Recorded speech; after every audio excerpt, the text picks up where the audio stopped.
إن الحمد لله نحمده ونستعينه ونستغفره ونعوذ بالله من شرور أنفسنا ومن سيئات أعمالنا من يهده الله فلا مضل له ومن يضلله فلا هادي له وأشهد أن لا إله إلا الله وحده لا شريك له وأشهد أن محمدا عبده ورسوله أما بعد فإن خير الحديث كتاب الله وخير الهدي هدي محمد صلى الله عليه وآله وسلم وشر الأمور محدثاتها وكل محدثة بدعة وكل بدعة ضلالة وكل ضلالة في النار.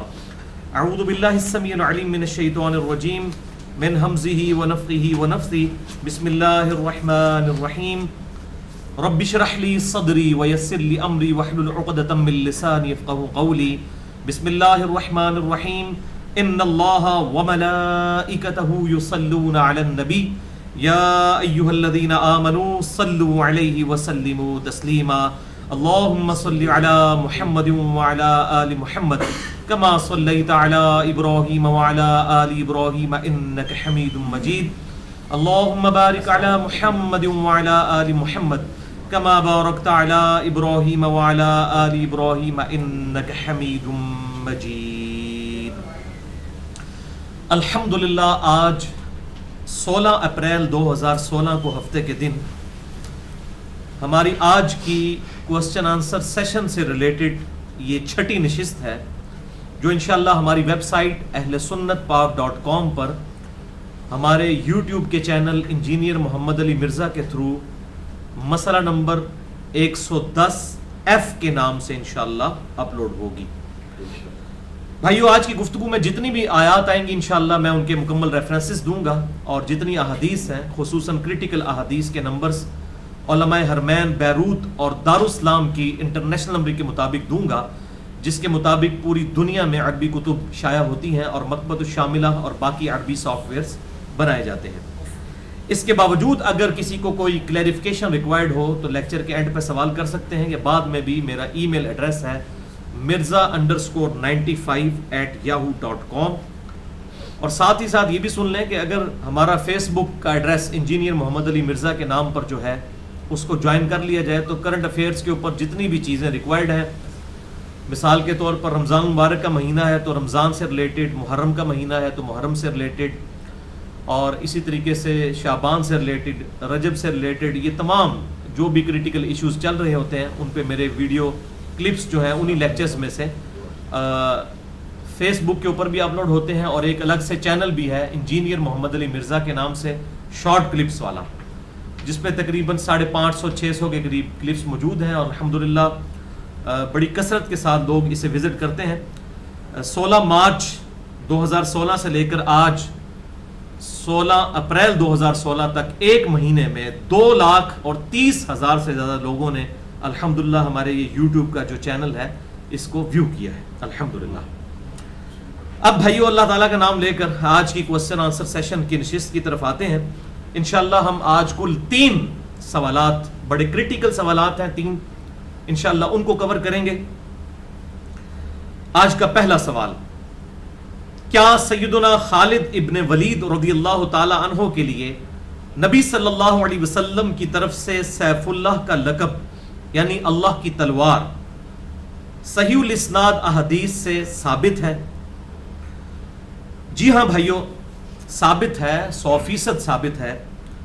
اور یہ بھی دور حاضر میں چند غالی قسم کے جو اہل تشیع ہیں، رافضی ٹائپ جو ہیں، انہوں نے یہ فتنہ کھڑا کیا ہے، اور انہی کی اس کمپین کی آڑ میں ہمارے بعض اہل سنت میں بھی لوگ اس ایشو میں پھنس گئے، اور انہوں نے کہا کہ سیف اللہ کا لقب بائی نیم سیدنا خالد ابن ولید رضی اللہ تعالیٰ عنہ کے لیے ثابت نہیں ہے. اور اس حوالے سے سوشل میڈیا کے اوپر، انٹرنیٹ پہ اور یوٹیوب پہ اور فیس بک کے اوپر کافی زیادہ بحثیں بھی چھڑی ہوئی ہیں، اور اس لیے میں نے ضروری سمجھا کہ اس ایشو کو بھی ریزالو کیا جائے.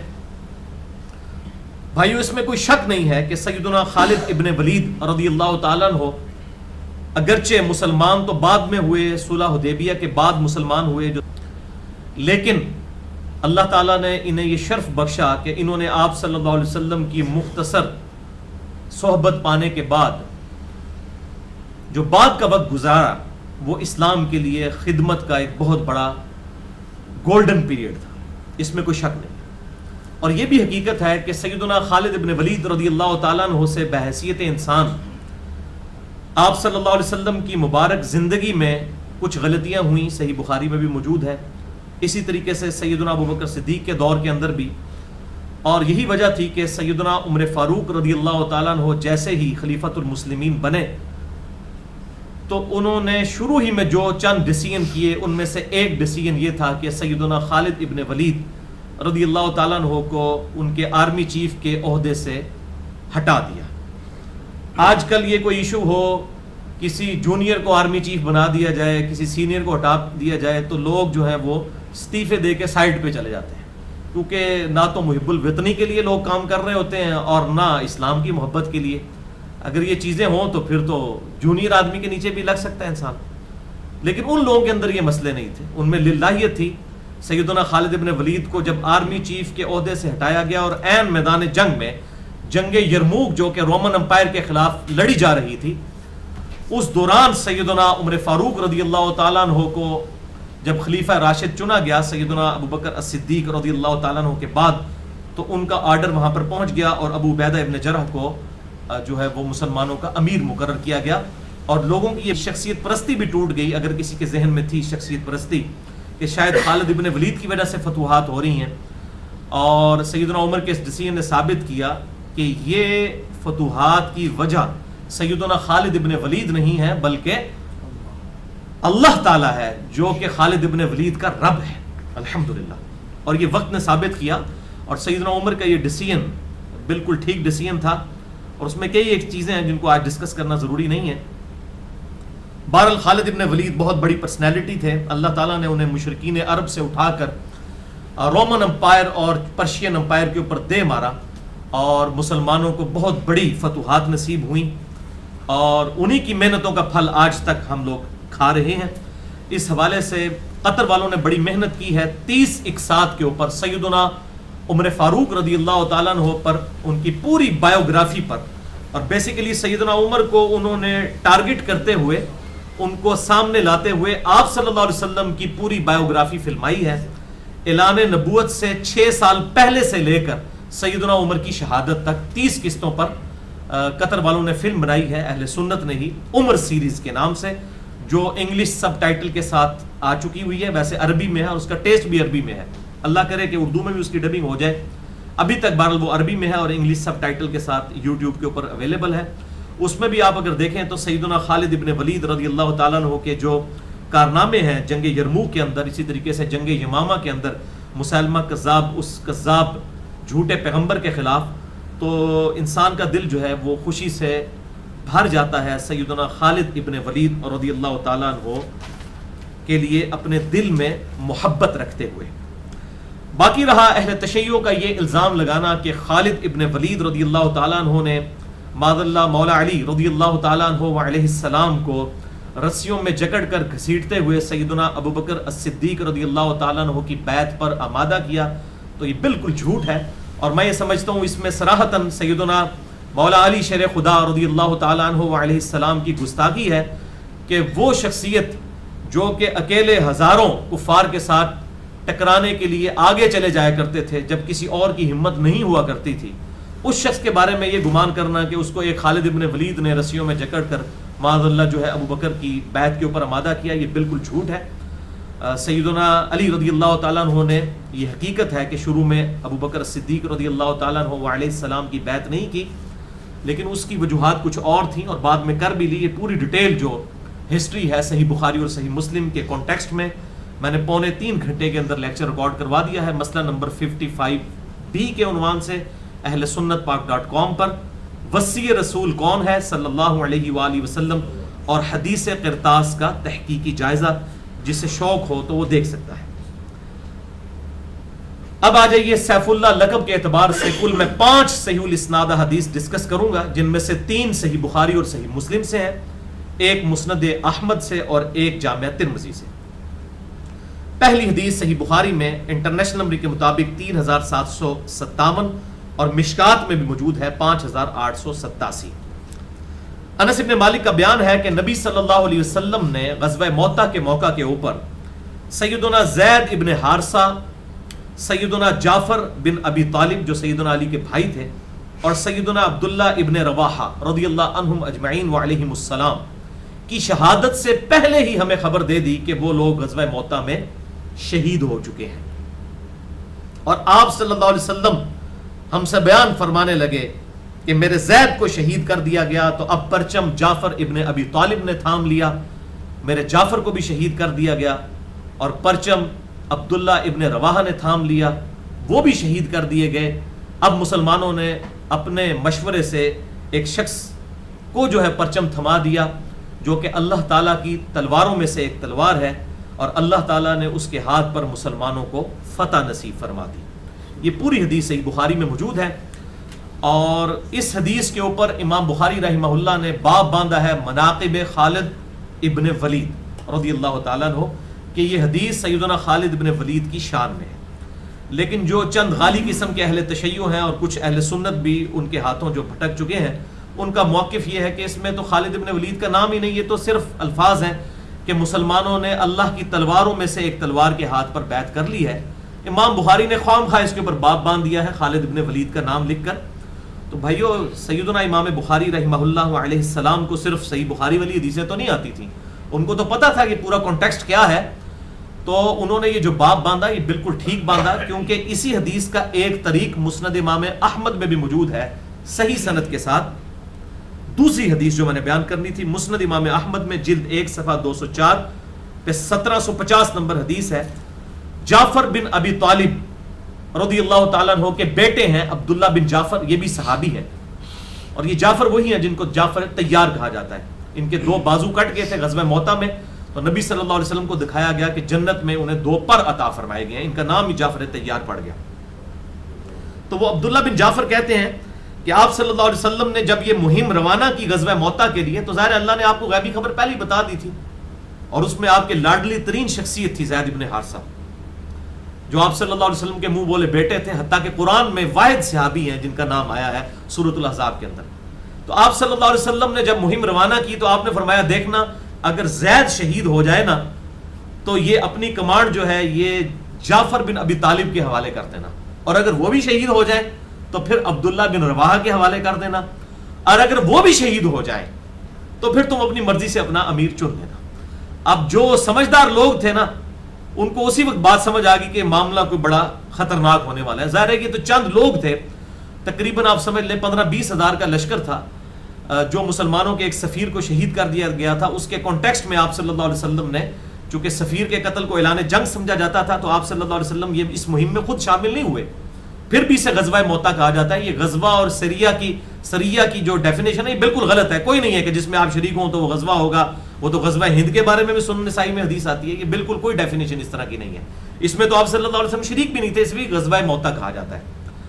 تو وہ آگے سے وہ تقریباً 1.5 لاکھ کی فوج لے کر آ گیا، وہ رومن امپائر کا ہیڈ، اور بڑی گھمسان کی جنگ ہوئی۔ خالد بن ولید نے بڑی مہارت کے ساتھ اینڈ پہ مسلمانوں کی فوج کو بچا کر کامیاب لانے میں کامیاب ہو گئے، اور پھر اس کے بعد اسی دوران آپ صلی اللہ علیہ وسلم فتح مکہ کی مہم پر تھے، اور اس کے بعد غزوہ حنین کے بعد پھر آپ نے ارادہ کیا کہ اچھا انہوں نے اب یہ کیا ہے تو میں اب خود بنفس نفیس جاؤں گا رومن امپائر سے لڑنے کے لیے۔ اس کے کانٹیکسٹ میں پھر غزوہ تبوک پہ آپ صلی اللہ علیہ وسلم گئے تھے غزوہ موطا کا بدلہ لینے کے لیے۔ تو یہ پوری اس کی ہسٹری ہے، مسئلہ نمبر 94 میں نے ڈیٹیل کے ساتھ بتائی ہے۔ غزوہ تبوک کے موقع پر مومنین صحابہ اور منافقین کے کردار کا فرق، مسئلہ نمبر 94 اہل سنت پاک.com پر۔ بہرحال اس حدیث کے اندر الفاظ ہیں جو مسند احمد کا طریق ہے، اس میں الفاظ موجود ہیں کہ جب عبداللہ بن رواحہ بھی شہید ہو گئے تو مسلمانوں نے انتخاب کر لیا خالد ابن ولید کا، اور انہوں نے پرچم تھام لیا، اور اللہ تعالیٰ نے ان کے ہاتھ پر فتح عطا فرمائی۔ تو اس میں واضح الفاظ ہیں خالد ابن ولید۔ بخاری میں الفاظ ہیں سیف من سیوف اللہ، یعنی اللہ کی تلواروں میں سے ایک تلوار نے پرچم تھام لیا، وہاں نام نہیں تھا، لیکن مسند احمد میں جب طریق آتا ہے اس میں الفاظ ہیں خالد ابن ولید۔ اب آپ کو پتہ چلا امام بخاری نے باب کیوں باندھا ہے۔ لہٰذا امام بخاری کے جو باب کا مذاق اڑاتے ہیں، بعض سلفی بھی اڑا رہے ہوتے ہیں جی، وہ جی جو صحیح بخاری میں حدیث ہے کہ عبداللہ ابن مسعود کہ جو آپ صلی اللہ علیہ وسلم نے اپنے دونوں ہاتھوں میں ان کا دایاں ہاتھ لے کر ان کو تشہد تعلیم فرمایا، تو اس میں امام بخاری نے باب باندھا ہے 2 ہاتھ سے مصافحے کا جواز، اور تابعین کے اعمال بھی نیچے لے کر آئے. تو کہتے ہیں خواہ امام بخاری نے باب باندھ دیا. بھائی امام بخاری صحیح بخاری کے حدیثوں پہ تو نہیں صرف بیٹھے ہوئے تھے، الادب المفرد الگ سے کتاب ہے امام بخاری کی جس میں وہ روایتیں لے کر آئے ہیں کہ 2 ہاتھوں سے مصافحہ اور بیعت آپ صلی اللہ علیہ وسلم کے اصحاب کے اندر معمول تھا، جو میں نے مسئلہ نمبر 80 شیخ زبیر علی زئی رحمہ اللہ ایک حق گو عالم دین اس میں ڈیٹیل سے ان احادیث کا ذکر کیا ہے. تو یہاں پر بھی جو باب تھا وہ بالکل انٹلیکچوئل باب تھا. تیسری حدیث جامعہ ترمذی میں 3846، مشکات میں 6262 اور شیخ البانی کی سلسلہ احادیث صحیحہ میں 1237 نمبر ہے انٹرنیشنل نمبر کے مطابق. سیدنا ابو ہریرہ رضی اللہ تعالیٰ عنہ کہتے ہیں کہ سیدنا خالد ابن ولید رضی اللہ تعالیٰ عنہ ایک دفعہ نبی صلی اللہ علیہ وسلم کے سامنے سے گزر رہے تھے، تو آپ صلی اللہ علیہ وسلم نے ارشاد فرمایا نعم عبداللہ خالد ابن الولید، کیا ہی اللہ کا اچھا بندہ ہے خالد ابن ولید، سیف من سیوف اللہ، جو کہ اللہ کی تلواروں میں سے ایک تلوار ہے. الحمدللہ. یعنی آپ صلی اللہ علیہ وسلم نے کتنی پیاری تعریف کی کہ عبداللہ کیا ہی اللہ کا بندہ، ان کا نام جو ہے وہ اللہ کی تلواروں میں سے ایک تلوار، کیا ہی اچھا بندہ ہے اللہ کا خالد ابن ولید رضی اللہ تعالی عنہ وعلیہ السلام. تو یہ یقین جانے کہ یہ جو قطر والوں نے فلم بنائی ہے نا عمر سیریز، اس میں اگر آپ سیدنا خالد ابن ولید رضی اللہ تعالیٰ عنہ کا جو کریکٹر انہوں نے فلمایا ہے نا، جس طریقے سے جنگوں میں انہیں لڑتے ہوئے اور فرنٹ سے لیڈ کرتے ہوئے دکھایا ہے، وہ اس کے بعد انسان کے دل میں ان کے لیے محبت پیدا ہوتی ہے. آپ اگر یوٹیوب پہ جائیں تو عمر سیریز لکھیں OMER، یعنی او کے ساتھ عمر سیریز، عربی میں قطر والوں نے انگلش سب ٹائٹل کے ساتھ بھی وہ فلم اویلیبل ہے. چوتھی حدیث صحیح بخاری میں 5391، صحیح مسلم میں 5035 اور مشکات میں 4111. سیدنا ابن عباس کہتے ہیں کہ مجھ سے خالد ابن ولید جن کو سیف اللہ کہا جاتا تھا، یہ الفاظ ہیں بخاری اور مسلم کے، یعنی ابن عباس خود کہہ رہے ہیں، یہاں سے بھی ثابت ہو گیا. خالد ابن ولید جن کو سیف اللہ کہا جاتا تھا، انہوں نے مجھ سے خود حدیث بیان کی کہ ام المؤمنین میمونہ رضی اللہ تعالی عنہا، جو کہ میری خالہ بھی تھی، یعنی حضرت ابن عباس کی، ان کے ہاں خالد ابن ولید نبی صلی اللہ علیہ وسلم کے ہمراہ گئے، تو انہوں نے آپ صلی اللہ علیہ وسلم اور خالد ابن ولید کے سامنے بھونی ہوئی جو ہے ضب، جسے عربی میں کہتے ہیں ضاد با ضب، ہم اردو میں اسے سانڈا بھی کہتے ہیں، بعض لوگ گو کا لفظ بھی استعمال کرتے ہیں. گو تو خیر بہت بڑی ہوتی ہے، سانڈا کا لفظ اپروپریٹ ہے، چھپکیلی سے تھوڑی سی بڑے سائز کی ہوتی ہے، یہ عرب میں کھائی جاتی ہے، حلال ہے. تو یہ بھنی ہوئی جو ہے وہ آپ صلی اللہ علیہ وسلم اور حضرت خالد ابن ولید کے سامنے لا کر رکھی گئی. تو آپ صلی اللہ علیہ وسلم نے اپنا ہاتھ مبارک اس سے پیچھے کھینچ لیا. تو حضرت خالد نے پوچھا یا رسول اللہ کیا یہ حرام ہے؟ آپ نے فرمایا حرام نہیں ہے، لیکن میری طبیعت اس کی طرف مائل نہیں ہوتی کیونکہ یہ ہمارے علاقے کی غذا نہیں ہے. خالد بن ولید کہتے ہیں میں آپ صلی اللہ علیہ وسلم کے سامنے کھاتا رہا اور آپ صلی اللہ علیہ وسلم مجھے دیکھتے رہے، یعنی آپ نے منع نہیں فرمایا لیکن خود تناول نہیں فرمایا. اچھا، اس سے یہ بات پتہ چلی کہ ضب جو ہے جسے ہم سانڈا کہتے ہیں یہ حلال بھی ہے، اور یہ بھی چیز پتہ چلی کہ حلال چیز کا کسی کو پسند ہونا یہ ضروری نہیں ہے. نبی صلی اللہ علیہ وسلم کو بھی وہ پسند نہیں آئی اگرچہ حلال تھی. اس طریقے سے اگر آج کسی کو کوئی چیز پسند نہیں آتی ہے تو اسے اس چیز پہ ٹانٹ نہیں کیا جا سکتا کہ تجھے یہ چیز پسند کیوں نہیں ہے. یہ بعض لوگ زبردستی لوگوں کو کدو کھلانے کی کوشش کرتے ہیں، جی وہ سنت تھی. بھائی جب نبی صلی اللہ علیہ وسلم کو یہ حق حاصل ہے کہ وہ اللہ تعالیٰ کی نعمتوں میں سے انتخاب حاصل کر سکتے ہیں کہ یہ چیز مجھے پسند ہے یہ مجھے نہیں پسند، تو ایک عام انسان کو بھی اختیار اللہ تعالیٰ نے دیا، جسے پسند ہے وہ کھائے، جسے نہیں پسند وہ نہ کھائے. اور پھر اس پہ پتہ نہیں کیا کیا واقعات جناب وہ مشہور کیے ہیں. مجھے قاضی ابو یوسف کے سامنے کسی نے کہہ دیا کہ مجھے تو یہ کدو پسند نہیں ہے، تو انہوں نے تلوار کھینچ لی، انہوں نے کہا تیرا گاٹا لا دیں گا. وہ بھائی انہاں مولویاں دے گاٹے لاؤ جنہوں نے عقل ہی نہیں ہے، انہوں نے شریعت سازی خود تو کیتی ہوئی ہے. یعنی آپ صلی اللہ علیہ وسلم خود فرما رہے ہیں میری طبیعت مائل نہیں ہوتی، یہ اللہ کا رزق نہیں تھا، حلال نہیں تھا. تو یہ اللہ تعالیٰ نے اتنی ساری چیزیں ڈائیورسیفائڈ اسی لیے بنائی ہیں کہ جس کی جو مرضی وہ کھائے، لیکن تذلیل نہ کسی کی کی جائے. کوئی شخص یہ کہہ سکتا ہے کہ میری طبیعت اس کی طرف مائل نہیں ہوتی ہے، کسی کو الرجی بھی ہو سکتی ہے، کسی کو واقعی کوئی چیز اچھی نہ لگے، تو اس میں شریعت میں کوئی گرفت نہیں ہے. یہ میں نے ساتھ اسی لیے بیان کر دیا.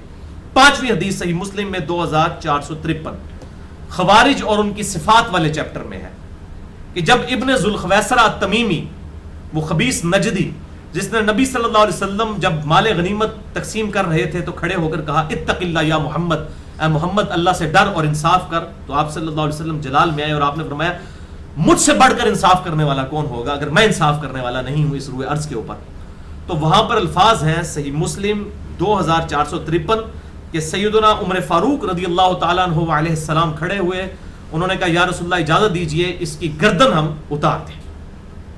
یہ اکثر ان موقعوں پہ حضرت عمر فاروق ہی کھڑے ہوا کرتے تھے کیونکہ ان کے مزاج میں ذرا سختی تھی. تو مزاج میں سختی ہو سکتی ہے کسی کے، حضرت ابوبکر صدیق نہیں کھڑے ہوئے، تو اس لیے اگر میرے مزاج میں کہیں سختی موجود ہے تو یہ اللہ تعالیٰ کے بنائے ہوئے مزاج ہے، میں اس لیے بتا رہا ہوں. یہ نہیں ہے کہ باقی جو بیٹھے ہوئے تھے وہ مومن نہیں تھے، مراد یہ ہے کہ ہر بندے کا مزاج ڈیفرنٹ ہوتا ہے، سختی ہو سکتی ہے کسی کے مزاج میں نیچرلی، اللہ تعالیٰ نے بنائی ہے. اسی میں الفاظ ہیں صحیح مسلم کی اس حدیث میں 2453. اس کے بعد الفاظ ہیں کہ سیف اللہ خالد کھڑے ہوئے، فقام الیہ خالد سیف اللہ.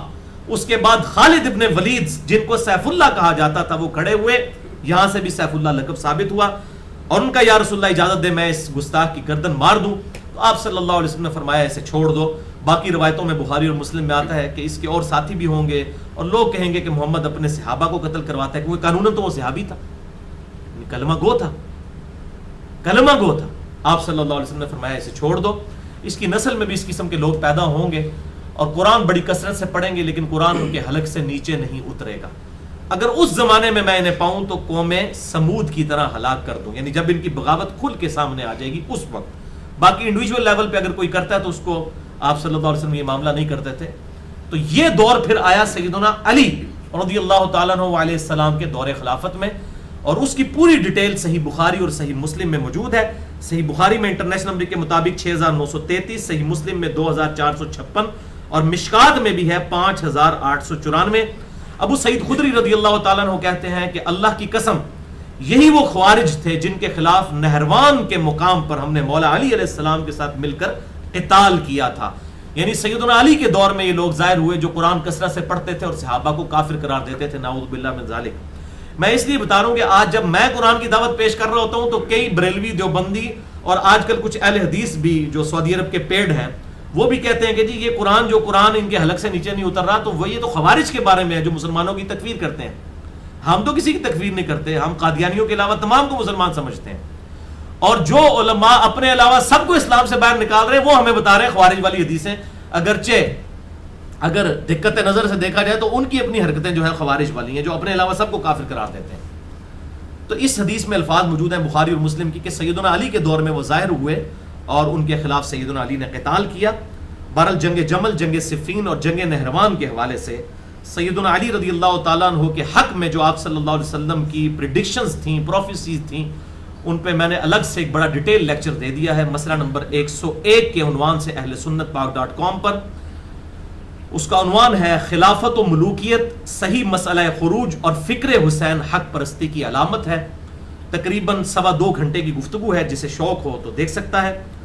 اور باقی ڈیٹیل جسے پوری چاہیے ہو تو اس حوالے سے یہ میرا ریسرچ پیپر بھی اب چھپ چکا ہے. واقعہ کربلا کا حقیقی پس منظر 72 صحیح الاسناد احادیث کی روشنی میں، جس میں تقریباً 150 احادیث ہیں 72 شہدائے کربلا کے ٹائٹل کے ساتھ، ایک نمبرنگ کے اوپر کئی احادیث ہیں، 150 کے قریب کل احادیث ہیں اس میں. یہ الحمدللہ انٹرنیشنل پمفلٹ ہے. سب سے پہلے میں نے عربی میں لکھا، اس کے بعد اردو میں ترجمہ ہوا. الحمدللہ ہندی زبان میں بھی ترجمہ بالکل اینڈ پہ پہنچ چکا ہے اور انگلش میں بھی ترجمہ ہو رہا ہے. اہل سنت پاک.com پر آپ 6.5 MB کی فائل اس کی ڈاؤن لوڈ کر سکتے ہیں، عربی میں بھی اور اردو میں بھی. عنقریب انشاءاللہ انگلش اور ہندی میں بھی آ جائے گا. اور اس میں نے یہ ساری احادیث اس حوالے سے جمع کر دی ہیں اور حق گوئی کا الحمدللہ علم بلند کیا ہے.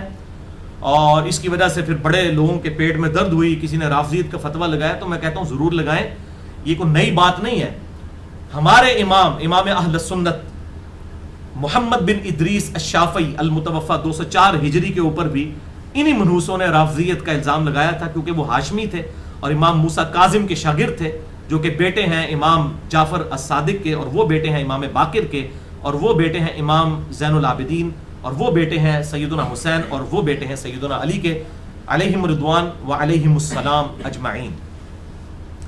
تو امام شافعی نے شعر کہا جو ان کے اپنے دیوان الشافعی میں موجود ہے، اور تمام اہل سنت کے محدثین نے اس کو نقل کیا ہے، چاہے امام ابن تیمیہ ہوں المتوفی 728 ہجری، یا ان کے شاگرد ہوں امام ذہبی المتوفی 748 ہجری، یا ابن حجر اسقلانی ہوں المتوفی 852 ہجری، تمام محدثین نے اسے نقل کیا، اور اس کے لیے سند کی ضرورت ہی نہیں ہے، کیونکہ یہ کتاب ہی اپنی امام شافعی کی ہے، دیوان الشافعی، اس میں ان کا یہ شعر موجود ہے جو انہوں نے ان یزیدی اور ناصبی علماء کے خلاف جب انہوں نے ان کے ناک میں دم کیا تو امام شافعی نے پھر مجبوراً وہ شعر کہا، ان کان رفضا حب آل محمد، ان کان رفضا حب آل محمد، اگر آل محمد کی محبت کا نام رافضی ہونا ہے، فلیشہد الثقلان انی رافضی، تو جن و انس میری اس بات پر گواہ ہو جائیں کہ میں رافضی ہوں۔ تو انہوں نے کہا ٹھیک ہے، پھر ایک غلط ہے، پھر منو رافضی کو۔ تو یہ الحمدللہ ریسرچ پیپر نمبر 5B، واقعہ کربلا کا حقیقی پس منظر 72 صحیح الاسناد احادیث کی روشنی میں۔ یہ حقیقی پس منظر ہے بھائیو، یہ خیالی پس منظر نہیں ہے۔ صلاح الدین یوسف صاحب اور کفایت اللہ سنابلی ہندی کا لکھا ہوا خیالی پلاؤ خیالی پس منظر نہیں ہے، یہ حقیقی پس منظر ہے، حقیقی، اور یہ احادیث کی روشنی میں ہے۔ حکمرانوں کی لکھوائی ہوئی جھوٹی تاریخ پیسے دے کے جو لکھوائی گئی اس کی روشنی میں نہیں ہے، یہ احادیث کی روشنی میں ہے جو الحمدللہ اہل سنت کے ائمہ نے جمع کی ہے، اور امام مسلم نے مقدمے میں لکھا، اس کے ٹائٹل پہ میں نے لکھ دیا کہ میں عوام الناس کے لیے حدیثیں جمع کر رہا ہوں الحمدللہ، اور یہ عوام الناس کے لیے امام مسلم نے جمع کی۔ ہم نے الحمدللہ یہ ساری عوام الناس کے سامنے یہ حدیثیں رکھ دی، کیونکہ سورۃ البقرہ کی آیت نمبر 159 اور 160 ہے کہ جو لوگ حق چھپاتے ہیں ان پر اللہ کی لعنت، فرشتوں کی لعنت اور تمام لعنت کرنے والوں کی لعنت ہے جو حق بات کو چھپا لیتے ہیں۔ اور اسی طریقے سے صحیح سند کے ساتھ جامعہ ترمذی میں 2649، سنن نبی داؤد میں 3658، سنن ابن ماجہ میں 261 اور مشکات میں 223 نمبر حدیث ہے کہ آپ صلی اللہ علیہ وسلم نے فرمایا، جس کسی سے حق کی بات پوچھی گئی اور وہ اسے معلوم تھی، اس کے باوجود اس نے چھپا لی کہ یہ گلہ نہیں کرنی ہے چاہیے، تو قیامت والے دن اس کے منہ میں آگ کی لگام ڈالی جائے گی کہ تو نے حق بات چھپا لی، تو زیادہ سمجھدار تھا۔ You are trying to teach your prophet, کیا تم اپنے نبی کو یہ سبق سکھانا چاہتے ہو کہ نبی صلی اللہ علیہ وسلم نے مستقبل کی پریڈکشنز کیوں کی ہیں؟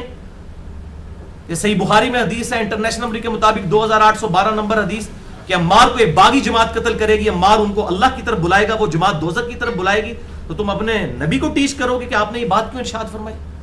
مسند احمد میں حدیث ہے کہ میری ایک بیوی کا کیا حال ہوگا جب حوض کے کتے بھی اس پر بھونکیں گے، سیدہ عائشہ پہ بھونکے، اس وقت وہ روتی تھی اور سیدنا علی سے جنگ چھوڑ کر واپس چلی گئی، معافیاں مانگتی رہی، تو نبی صلی اللہ علیہ وسلم کو آپ ٹیچ کریں گے کہ آپ نے اپنی بیوی کے بارے میں ایسی بات کیوں کہی؟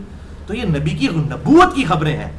امام بہیقی نے ایک پوری کتاب لکھی ہے دلائل النبوہ، امام بہیقی کی کتاب المتوفی 458 ہجری، جو امام حاکم المتوفی 405 ہجری کے شاگرد ہیں لائق ترین، جس میں انہوں نے تقریباً 3000 کے قریب احادیث نبی صلی اللہ علیہ وسلم کے نبی ہونے کی دلیل پر جمع کی ہیں۔ ان میں یہ تمام حدیثیں موجود ہیں جو میں نے یہ حدیثیں ان کے اندر لکھی ہیں کہ آپ صلی اللہ علیہ وسلم نے اپنی وفات کے 30 سال کے بعد، 40 سال کے بعد، 50 سال کے بعد، ایون 500-600 سال بعد تک کی پریڈکشنز فرمائی ہیں جو من و عن اسی طریقے سے الحمدللہ پوری ہوئی۔ یہ ثبوت ہے کہ آپ صلی اللہ علیہ وسلم کی نبوت جو ہے وہ ویریفائی ہوتی ہے، جسٹیفائی ہوتی ہے کہ آپ اللہ تعالیٰ کے سچے پیغمبر تھے الحمدللہ۔ تو یہ ریسرچ پیپر نمبر 5B جو ہے یہ بنو امیہ کی جو بدماش حکومت ہے، یہ بڑے لوگوں کو تکلیف ہوتی ہے بدماش، میں کہتا ہوں یہ بدماش تو بڑا چھوٹا لفظ میں بول رہا ہوں، صحیح مسلم اٹھا کے دیکھیں، انٹرنیشنل نمبر کے مطابق 177 نمبر حدیث ہے کہ جب مروان نے عید کا خطبہ، جو مروان حضرت معاویہ کی طرف سے مکہ اور مدینے کا گورنر تھا، مروان بن حکم، جب اس نے عید کا خطبہ اور اس کی تقریر جو ہے وہ شروع کروا دی نماز سے پہلے، حالانکہ نماز کے بعد سنت ہے، جمعے میں پہلے، عید میں بعد میں، تو کسی شخص نے کھڑے ہو کر کہا کہ تو سنت چھوڑ رہا ہے، تو اس نے آگے سے بکواس کی کہ یہ جو طریقے تم بتا رہے ہو یہ متروک ہو چکے ہیں، نبی کا طریقہ ختم ہو چکا، اب ہم جو طریقے جاری کر رہے ہیں۔ میرے بھائیو اس کے بعد کو مسلمان رہ جاتا ہے جو کہ نبی کا طریقہ ختم ہو چکا، اب ہم طریقے جاری کریں گے۔ یہاں وہ چھوٹی چھوٹی نواقض اسلام کتابیں پکڑ پکڑ کے بانٹ رہے ہوتے ہیں، محمد بن عبد الوہاب صاحب کی اور باقی کی، ان کو بتائیں نواقض اسلام کا پہلا فتویٰ مروان بن حکم خبیث کے اوپر لگتا ہے، جس نے کہا کہ نبی کا طریقہ متروک ہو چکا، صحیح مسلم 177 نمبر۔ ادھر ان کی زبانیں گونگ ہو جائیں گی، بولیں گے نہیں، اور یہی وہ بدماش مروان ہے جس کے بارے میں 4827 نمبر حدیث ہے صحیح بخاری میں، اس نے تلوار کے زور کے اوپر حضرت معاویہ کی وفات سے 4 سال پہلے ہی حضرت معاویہ کے حکم کے اوپر یزید کے لیے بیعت لینا شروع کر دی، ابھی زندہ ہے، دوسرے خلیفے کی بیعت لینا شروع کر دی، اور ابو بکر کا بیٹا جب کھڑا ہوا عبد الرحمن بن ابی بکر، اس کے خلاف ان لوگوں نے اس کو گرفتار کرنے کی اور مارنے کی کوشش کی، اور باقی پھر روایتوں میں بعد میں آتا ہے قتل بھی ان لوگوں نے کروایا ظالموں نے. تو یہ بدماش حکومت، تو اس کا یہ پول میں نے کھولا الحمدللہ. یہ بنو امیہ کی بدماش حکومت، تو بہت چھوٹے الفاظ ہیں، یہ کہنا چاہیے اسلام کا بیڑا غرق کرنے والی، اور اسلام کا بیڑا غرق کیا، اسلامی نظام کا بیڑا غرق کیا، اپنا بیڑا غرق کرنے والی حکومت. تو اس کے اندر میں نے یہ سارا پول کھول دیا ہے. یہ خیالی پس منظر نہیں ہے کفایت اللہ سنابلی اور صلاح الدین یوسف صاحب کا، یہ حقیقی پس منظر ہے. اور حالت ان مولویوں کی کیا ہے، 90+ ایج ہو چکی ہے صلاح الدین یوسف صاحب کی، جنہوں نے وہ اصل البیان لکھا ہے، جو عربی، جو سعودی عرب میں وہ حاجیوں کو دیا جاتا ہے قرآن پاک. ہمارے ایک بھائی نے ان کو، انہوں نے کتاب پڑھنے کے لیے دے دی اپنی وہ جھوٹی کتاب کربلا والی، تو اس نے کتاب پڑھی، تو اس نے بعد میں پمفلٹ پڑھا، تو وہ صلاح الدین یوسف صاحب کے پاس گئے، وہ لاہور میں ہمارے بھائی ہوتے ہیں. انہوں نے ان کو جا کے کہا کہ صلاح الدین یوسف صاحب، آپ نے مجھے ایک کتاب دی تھی، وہ تو تھی تاریخی، یہ ہیں حدیثیں، یہ آپ ذرا ایک بار پڑھیں اور مجھے اس کا جواب دیں. تو انہوں نے دیکھا، کہتے نہیں نہیں اس کو رہنے دو، یہ مجھے پتا ہے علی جو کچھ کر رہا ہے. لیا بھی نہیں ہے، اتنا ڈرتے ہیں کہ لے لیا تو کہیں کوٹ نہ کر دیا جائے کہ لے لے اسید پڑھے دے. تو بھائی پہنچ چکا ہے، ہم نے حق بتا دیا. حدیث سے بھاگنے والے منکرین حدیث ہیں یہ لوگ، اصل میں لبادہ انہوں نے اہل حدیث کا اڑا ہوا ہے. یہ صلاح الدین یوسف کا میں بتا رہا ہوں، بائی ہینڈ جس بھائی نے اسے دیا ہے، اور یہ حالت ہے اس نے لینے سے انکار کر دیا، کیونکہ ان کو پتا کہ لے لیا تو وہ اسی طریقے سے ہم کسی کو رفع دین کی حدیثیں دکھائیں تو وہ دیکھنے سے انکار کر دیتے ہیں کہ کرنا ہی نہ پڑ گئے. یہ وہی چیزیں ہیں. تو بھائی لو اور جواب دو اس کا. اور پھر ساتھ کہتے ہیں نہیں نہیں یہ باتیں کرنے کی ضرورت نہیں ہے. رضوان بھائی ہیں ہمارے لاہور میں، یہ میں ان کا بتا رہا ہوں، اور کٹر یزیدی ناسبی تھے. الحمدللہ اب وہ پکے حسینی منہج کے اوپر ہیں، اور وہ بڑے بڑے مولویوں کو کھنگن نہیں دیندے. تو وہ کہتے ہیں یار یہ لوگ کیا ہیں. تو یہ انہوں نے پمفلٹ ان کو دیا، کہتے ہیں میں نے تو اپنی طرف سے پوری کوشش کی، اور وہ ان کی مسجد میں ہی نماز پڑھتے ہیں صلاح الدین یوسف صاحب. تو میں اس لیے بتا رہا ہوں تاکہ یہ ریکارڈنگ میں بھی چیز آ جائے کہ ان لوگوں کی اپنی حالت یہ ہے کہ یہ بھاگتے ہیں حدیثوں سے، ان کو حدیثیں وہی. اور پھر وہ رضوان بھائی کو کہتے ہیں نہیں نہیں دیکھیں نا جی یہ مسئلے چھیڑنے نہیں چاہیے، یزید مر چکا، وہ پائی چھیڑتے نہیں چاہیے. آپ تسی کتاباں لکھ دیندے ہو، کوڑ مار دے رہے ہیں، تنخواہ لے لے کے سعودی عرب دیا. پھر میں کہنا تو برا لگتا ہے تانوں. ظاہر سعودی عرب کی تنخواہوں کا میں اس لیے کہہ رہا ہوں میرے بھائی، سعودی عرب کے اوپر جو اس وقت ملوکیت مسلط ہے، یہ ملوکیت تو لینی ہے امام مہدی نے. امام مہدی ہیں ہاشمی، ہاشمیوں نے جب بنو امیہ کی بدماش حکومت سے جب خلافت لینی ہے تو ظاہر ہے وہ ہاشمی تو یزید کو تو رحمت اللہ علیہ نہیں کہیں گے، وہ حضرت حسین کی اولاد سے ہوں گے، حضرت فاطمہ کی اولاد سے ہوں گے. امام مہدی نے کیا کہنا ہے، امیر المومنین یزید ابن معاویہ، یا انہوں نے کہنا ہے کہ سید الشہداء حسین ابن علی. تو مسئلہ یہ ہے کہ امام مہدی نے ہی ان سے خلافت چھیننی ہے، اس لیے سب سے زیادہ ملوکیت کی فکر نہیں تھی لوگوں کو ہے، کیونکہ سعودی عرب کی حکومت ہی آنی ہے نا امام مہدی کے ہاتھ میں، حرمین کی. تو ظاہر ہے کہ جس کی حکومت داؤ پہ لگ رہی ہے اس کو تو تکلیف ہوگی اس حوالے سے. تو امام مہدی سے اور سیدنا حسین کے نام سے چڑ اسی لیے ہوتی ہے کہ انہیں کی تو حکومت چھیننی ہے انہوں نے آ کے، اور بنو ہاشم کے ہاتھ میں جب یہ حکومت آنی ہے تو پھر انشاءاللہ تعالیٰ کوئی نہ ناسبی بچے گا، نہ کوئی یزیدی اور نہ کوئی رافضی. انشاءاللہ پوری امت جو ہے وہ حق تک پہنچ جائے گی انشاءاللہ تعالی. ایک دفعہ دروشی پڑھیں. اللہم صلی علی محمد وعلی آل محمد کما صلیت علی ابراہیم وعلی آل ابراہیم انک حمید مجید. اللہم بارک علی محمد وعلی آل محمد کما بارکت علی ابراہیم وعلی آل ابراہیم انک حمید مجید. آج کا دوسرا سوال، کیا مسلمان مرد کے لیے کالا لباس پہننا حرام ہے؟ کیا کالا لباس رافضیوں اور دوسیوں کی علامت ہے؟ اسی طرح سرخ لباس، زرد لباس اور سبز لباس اور اس کی شرٹ یا پگڑی وغیرہ پہننا صحیح ہے؟ اور سفید رنگ کی اسلام میں کیا اہمیت ہے؟ تو بھائیو دلیل سے پہلے جواب سن لیں کہ مطلقاً اسلام میں یہ تمام کے تمام رنگ مردوں اور عورتوں دونوں کے لیے حلال ہیں، چاہے وہ کالا رنگ ہو، چاہے وہ سرخ رنگ ہو، چاہے وہ زرد رنگ ہو، چاہے وہ سبز رنگ ہو. سفید کے اوپر تو ویسے ہی سب کے سب قائل ہیں. اس کے کپڑے پہننا، اس کی پگڑی باندھنا اور اس کی چادر لینا ہر اعتبار سے مردوں اور عورتوں دونوں کے لیے الحمدللہ یہ حلال ہے. لیکن ایک چیز کا خیال رکھیں جو صحیح بخاری میں حدیث ہے انٹرنیشنل نمبر کے مطابق 5885 اور مشکات میں 4429. آپ صلی اللہ علیہ وسلم نے فرمایا کہ اللہ تعالیٰ نے لعنت فرمائی ہے ایسی عورتوں پر جو مردوں کی مشابہت اختیار کرتی ہیں اور ایسے مردوں پر جو عورتوں کی مشابہت اختیار کرتے ہیں. اسی طریقے سے ایک اور حدیث ہے سنن نبی داؤد میں 4031 اور مشکات میں 4347، بڑی مشہور حدیث ہے جو اس کو مس کوٹ کیا جاتا ہے. آپ صلی اللہ علیہ وسلم نے فرمایا من تشبہ بقوم فہو منہم، جس نے جس قوم کی مشابہت اختیار کی وہ اسی میں ہی قیامت والے دن شمار کیا جائے گا. تو اس کو وہ پکڑ کے لگا رہے ہوتے ہیں، کبھی پینٹ شرٹ کے اوپر لگا رہے ہوتے ہیں، کبھی وہ جناب کہتے ہیں جی وہ برتھ ڈے منانا جو ہے حرام ہے، حالانکہ وہ دین کا مسئلہ ہی نہیں ہوتا. کرسمس والا مسئلہ حالانکہ وہ بالکل دینی چیز ہے. اس طریقے سے گلے میں سلیو لٹکا لینا یہ دینی مسئلہ ہے. ٹائی جو ہے یہ دینی مسئلہ نہیں، ورنہ ویٹیکن سٹی کے پاپ نے بھی ٹائی لگائی ہوئی ہوتی. تو ٹائی جو ہے یہ مذہبی نشان نہیں ہے، سلیو لٹکانا جو ہے یہ مذہبی نشان ہے. تو اس میں مذہب سے مراد جو مذہب کی جو چیزیں ہیں جو مذہب کی دین کی کیٹیگری میں فال کرتی ہیں اس میں مشابہت کرنا. ورنہ یہ جتنی چیزیں آپ لوگ استعمال کر رہے ہیں، چاہے یہ گھڑی استعمال کر رہے ہیں یا اینک استعمال کر رہے ہیں یا بال پوائنٹ استعمال کر رہے ہیں، یہ مولویوں کی جو لمبی لمبی کاریں ہیں اور یہ جو ان کے بڑے بدماش قسم کے جو ڈاکو شکل کے ان لوگوں نے دہشت گرد قسم کے جو وہ اپنے باڈی گارڈ رکھے ہوئے ہیں، ان کے ہاتھ میں جو اتنا مہنگا مہنگا اسلحہ ہے، یہ سارا گوروں کا بنایا ہوا ہے. اس میں کسی کو نہیں یہ حدیث یاد آتی من تشبہ بقوم فہو منہم، کہ جس نے کسی قوم کی مشابہت اختیار کی وہ اس میں سے ہے. تو ریس ہے کہ ان کو کبھی پینٹ شرٹ نظر آ جاتی ہے، کبھی ان کو ٹائی نظر آ جاتی ہے، یہ دینی مذہبی نشان نہیں ہے. ہاں جو مذہبی چیزیں ہیں، اگر وہ کڑا ڈال لیتا ہے اپنی کلائی میں جیسا کہ سکھ پہنتے ہیں، یا اسی طریقے سے کوئی ماتھے پہ سندور لگا لیتا ہے، یا اس طریقے سے گلے میں کوئی سلیب لٹکا لیتا ہے، اس قسم کی کوئی مشابہت کرتا ہے تو وہ معاملہ الگ ہے. باقی اگر ملتی جلتی چیزیں اس میں بھی کوئی معاملہ نہیں ہے. آپ دیکھ لیجئے، یعنی کہ ہندو جو ہے وہ گنگا کے اوپر جا کر نہاتے ہیں، ہم جو ہے زمزم ہمارے لیے وہ تو برکت ہے. تو ریزیمبلنس تو یہاں پر بھی آ جاتی ہے کہ نہیں آتی ہے. سکھ بھی پگڑی باندھتے ہیں، مسلمان بھی پگڑی باندھتے ہیں، سکھوں کی بھی لمبی لمبی داڑھی ہیں، مسلمانوں کی بھی لمبی لمبی داڑھی ہیں. تو یہ مشابہت تو نہیں ہو جائے گی. جو چیز دین کے کیٹیگری میں فال کرے گی اور آپ صلی اللہ علیہ وسلم تعلیم فرما دیں گے وہ دین ہی رہے گا، چاہے اس میں مشابہت آ جائے، کوئی ایشو نہیں ہے. اور جو دین میں چیزیں آپ صلی اللہ علیہ وسلم نے تعلیم نہیں فرمائی اور وہ مذہبی مشابہت کسی اور ریلیجن کی ہو جائے تب حرام ہوگی، ادروائز وہ حلال ہوگی. یہ مولویوں کی سمجھدانی بڑی چھوٹی سی ہے، یہ خام خواہ چھوٹی چھوٹی چیزوں کے اوپر فتوے لگاتے ہیں، حالانکہ خود یہ ساری فیسلٹیز اویل کر رہے ہوتے ہیں. تو یہ الحمدللہ دو چیزیں ہیں جو میں نے بیان کر دیں کہ مشابہت نہیں ہونی چاہیے مردوں عورتوں کی، اور دینی مشابہت نہیں ہوتی ہے کفار کے ساتھ. تو پھر یہ معاملات بالکل ٹھیک ہیں کپڑوں کے.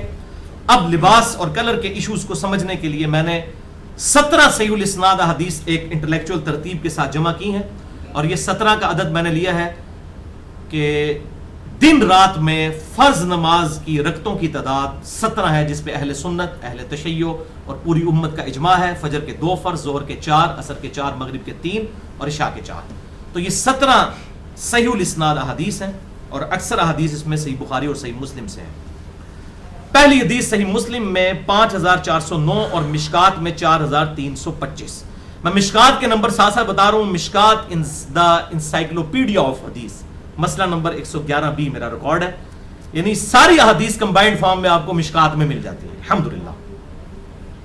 تو یہ مسلم کی حدیث جو مشکات کے حوالے سے میں نے بیان کر دی. اسماء بنت ابی بکر رضی اللہ تعالیٰ عنہا نے صحابہ اور تابعین کے سامنے آپ صلی اللہ علیہ وسلم کی وفات کے بعد ایک کالے رنگ کا کرتا نکالا جس کے گریبان کے اوپر گوٹ لگی ہوئی تھی ریشم کی. صحیح مسلم میں حدیث ہے کہ 4 انگلی تک یعنی ایک چپے کی چوڑائی تک ریشم مرد کے لیے حلال ہے، اس سے زیادہ نہیں. تو یہاں پر آپ سمجھ لیں کڑھائی ہوئی ہوئی تھی اس کالے کرتے پر آپ صلی اللہ علیہ وسلم کے، یہاں پر بھی اور دامن پہ بھی ہوئی ہوئی تھی کڑھائی اور ریشم کا کپڑا لگا ہوا تھا. تو اسماء بنت ابی بکر نے کہا کہ یہ سیدہ عائشہ کے پاس تھا جو آپ صلی اللہ علیہ وسلم پہنا کرتے تھے. جب وہ فوت ہونے لگی تو یہ کرتا آپ صلی اللہ علیہ وسلم کا میں نے ان سے لے لیا. آپ صلی اللہ علیہ وسلم اس کرتے کو پہنا کرتے تھے، اس کالے کرتے کو جس کے اوپر ریشم کی کڑھائی ہوئی ہوئی تھی، اور ہم اس کرتے کو پانی میں دھوتے ہیں اور اس کے دھون سے اپنے مریضوں کے لیے شفا حاصل کرتے ہیں. اور اسی لیے میں نے وسیلہ اور توسل پہ جو لیکچر دیا ہے مسئلہ نمبر 43، جس میں میں نے امام ابن تیمیہ کا بھی رد کیا ہے اور صوفیاء کا بھی رد کیا ہے، اور 5 صحیح جائز اور جو کتاب و سنت سے ثابت توسل کے طریقے ہیں ان میں ایک آپ صلی اللہ علیہ وسلم کے اتھینٹک تبرکات سے توسل حاصل کرنا. جعلی تبرکات کی بات نہیں کر رہا جو لوگوں نے روزی روٹی چلانے کے لیے رکھے ہیں، ان کی بات نہیں کر رہا، اتھینٹک. تو ان میں نے یہ حدیث بیان کی تھی کہ آپ صلی اللہ علیہ وسلم کے صحابہ آپ کی وفات کے بعد بھی آپ کے جسم مبارک سے ٹچ ہوئی ہوئی چیز یعنی کرتا مبارک کا دھون مریضوں کو شفا کے لیے پلایا کرتے تھے الحمدللہ. تو اس سے 3 چیزیں پتہ چلی. نمبر 1، کالا لباس آپ صلی اللہ علیہ وسلم نے خود پہنا. یہ کوئی رافضیوں کی، کوئی دوستیوں کی، جہنمیوں کی علامت نہیں، بالکل یہ جھوٹی بات ہے. نمبر 2، 4 انگلی تک ریشم بھی مرد اگر کڑھائی کروا لے تو یہ جائز ہے. یہ کڑھائی والا کرتا کسی کو پہنا ہوا دیکھ کر اس کا مذاق نہیں اڑانا چاہیے. نمبر 3، آپ صلی اللہ علیہ وسلم کے جو ثابت شدہ تبرکات ہیں ان سے توسل حاصل کرنا. دوسری حدیث صحیح بخاری میں 5823 اور مشکات میں 5781. ام خالد کہتی ہیں کہ میں اس وقت چھوٹی سی بچی تھی، آپ صلی اللہ علیہ وسلم کی خدمت میں حاضر ہوئی اپنے والد کے ساتھ، تو آپ کے پاس ایک کالا کرتا تھا پڑا ہوا، جبہ کالا چھوٹا سا، وہ آپ صلی اللہ علیہ وسلم نے اپنے مبارک ہاتھوں سے مجھے پہنایا اور مجھے کہا کہ ام خالد اس کو پہن کر رکھنا ہے اور اس کو اتارنا نہیں جب تک یہ بسیدہ نہ ہو جائے. اور وہ کہتی ہے میں چھوٹی سی بچی تھی، آپ صلی اللہ علیہ وسلم نے مجھے یہ کالا کرتا جو ہے گفٹ کیا، اپنے مبارک ہاتھوں سے پہنایا. الحمدللہ. تیسری حدیث صحیح مسلم میں 6261، مشکات میں 6136. مشہور حدیث ہے، کالی چادر والی حدیث، کہ اما عائشہ کا بیان ہے کہ آپ صلی اللہ علیہ وسلم نے ایک دفعہ صبح کے وقت اپنے گھر سے اس حال میں نکلے کہ کالے بالوں کی بنی ہوئی چادر آپ نے پہنی ہوئی تھی، جس پہ اونٹ کے کجاووں کی شکل کی یعنی ہنڈیا نما جو ہے اس کے اوپر ڈیزائن بھی بنے ہوئے تھے کالی چادر کے اوپر. اتنے میں سیدنا حسن ابن علی آئے تو آپ صلی اللہ علیہ وسلم نے اپنی اس کالی چادر کے نیچے ان کو لے لیا. تھوڑی دیر بعد سیدنا حسین ابن علی آئے، ان کو بھی چادر کے نیچے لیا. پھر سیدہ فاطمہ آئی، پھر ان کو بھی لے لیا. اس کے بعد سیدنا علی آئے رضی اللہ عنہم اجمعین وعلیہم السلام. پھر ان چاروں کو اپنے ساتھ اس چادر کے نیچے لیا اور پھر آپ صلی اللہ علیہ وسلم نے سورۃ الاحزاب کی آیت نمبر 33 تلاوت فرمائی. اعوذ باللہ من الشیطان الرجیم، انما یرید اللہ لیذھب عنکم رجس اہل البیت ویطہرکم تطہیرا. بے شک اے نبی صلی اللہ علیہ وسلم کے گھر والوں، اللہ تعالیٰ تو یہی چاہتا ہے کہ تم سے ہر طرح کی ناپاکی کو دور کر دے اور تمہیں خوب صاف ستھرا کر دے. یہ آیت مبارکہ آپ صلی اللہ علیہ وسلم نے تلاوت فرمائی. اسی سے وہ 5 تن پاک والا کانسیپٹ بھی نکلا کہ 5 ہستیاں. پاک سے مراد وہ معصومیت کا عقیدہ نہیں، مطلب شرک سے پاک. الحمدللہ آپ صلی اللہ علیہ وسلم کا تو معاملہ الگ، آپ تو بے شک معصوم ہیں الحمدللہ. تو یہ وہ حدیث ہے جسے وہ کالی چادر والی کسا والی حدیث بھی کہا جاتا ہے، اور یہ حدیث کامن ہے اہل سنت کے ہاں بھی اہل تشیع کے ہاں بھی. چوتھی حدیث صحیح مسلم میں 3309، مشکات میں 2719. جابر بن عبداللہ رضی اللہ تعالیٰ عنہ کہتے ہیں کہ آپ صلی اللہ علیہ وسلم نے فتح مکہ کے موقع پر سیاہ امامہ، سیاہ پگڑی پہنی ہوئی تھی، اور آپ صلی اللہ علیہ وسلم احرام کے بغیر مکے میں داخل ہوئے. ظاہر پگڑی نہ پہنی ہوتی اگر آپ نے احرام پہنا ہوتا. تو یہ ثبوت ہے اس بات کا کہ اگر کوئی شخص عمرے کی نیت نہ رکھتا ہو تو وہ بھی مکے میں داخل ہو سکتا ہے. یہ فقہ حنفی کا مسئلہ باطل ہے کہ جو شخص میقات کو کراس کر جائے اس کے لیے واجب ہے کہ عمرہ کرے. جو ہے ہی نفلی عبادت واجب کیسے ہو سکتی ہے؟ اس لیے میں نے مسئلہ نمبر 54A ریکارڈ کروایا تھا حج اور عمرے کا، اس میں بھی یہ حدیث بیان کی تھی. اور اسی حدیث، یہ حدیث بخاری میں بھی آتی ہے، اس میں امام بخاری نے پھر باب باندھا ہے کہ اگر کسی کی عمرے کی نیت نہ ہو تو وہ شخص احرام کے بغیر بھی داخل ہو سکتا ہے مکے کی سرزمین پہ. تو سیاہ امامہ فتح مکہ کے موقع پر آپ صلی اللہ علیہ وسلم نے باندھا ہوا تھا. پانچویں حدیث صحیح مسلم میں 3312 سے 3314 تک 3 طریق، اور مشکات میں 1410 نمبر ہے.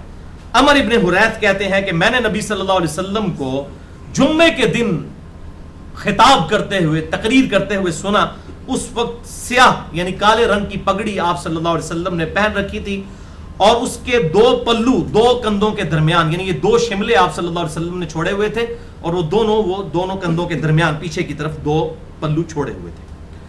تو یہ 5 احادیث تھیں جن میں کالا لباس بھی ثابت ہو گیا، کالا جبہ خود آپ صلی اللہ علیہ وسلم سے پہننا، صحابہ کو گفٹ کرنا، کالی چادر بھی ثابت ہو گیا، کالی پگڑی بھی ثابت ہو گیا الحمدللہ. اب اگلی 3 احادیث جو ہیں وہ ریڈ کلر سے ریلیٹڈ ہیں. چھٹی حدیث صحیح بخاری اور صحیح مسلم کی متفقن علیہ حدیث، بخاری میں 5848، مسلم میں 6064 اور مشکات میں بھی ہے 5783. سیدنا برا بن عازب کا بیان ہے کہ میں نے آپ صلی اللہ علیہ وسلم کو سرخ جوڑے میں ملبوس دیکھا، اور میں نے آج تک زندگی میں کوئی اتنا حسین شخص سرخ جوڑے میں ملبوس کبھی نہیں دیکھا. آپ صلی اللہ علیہ وسلم کا قد نہ تو بہت اونچا تھا نہ ٹھگنا بلکہ درمیانہ تھا. آپ صلی اللہ علیہ وسلم کے بال مبارک کانوں کی لو تک تھے، اور آپ صلی اللہ علیہ وسلم کی چھاتی مبارک کشادہ تھی. میں نے اپنی زندگی میں کبھی کسی شخص کو سرخ لباس میں ملبوس آپ صلی اللہ علیہ وسلم سے زیادہ خوبصورت نہیں دیکھا. تو الحمدللہ یہاں سے ثابت ہو گیا کہ آپ صلی اللہ علیہ وسلم نے سرخ لباس پہنا تھا الحمدللہ. اور آج بائی چانس ہوا ہے کہ میں نے بھی یہ یعنی سفید شلوار کے ساتھ سرخ کپڑے پہنے ہوئے ہیں. مجھے اب اچانک یاد بھی آ گیا, وہ ویڈیو مجھے سامنے نظر آ رہی تھی.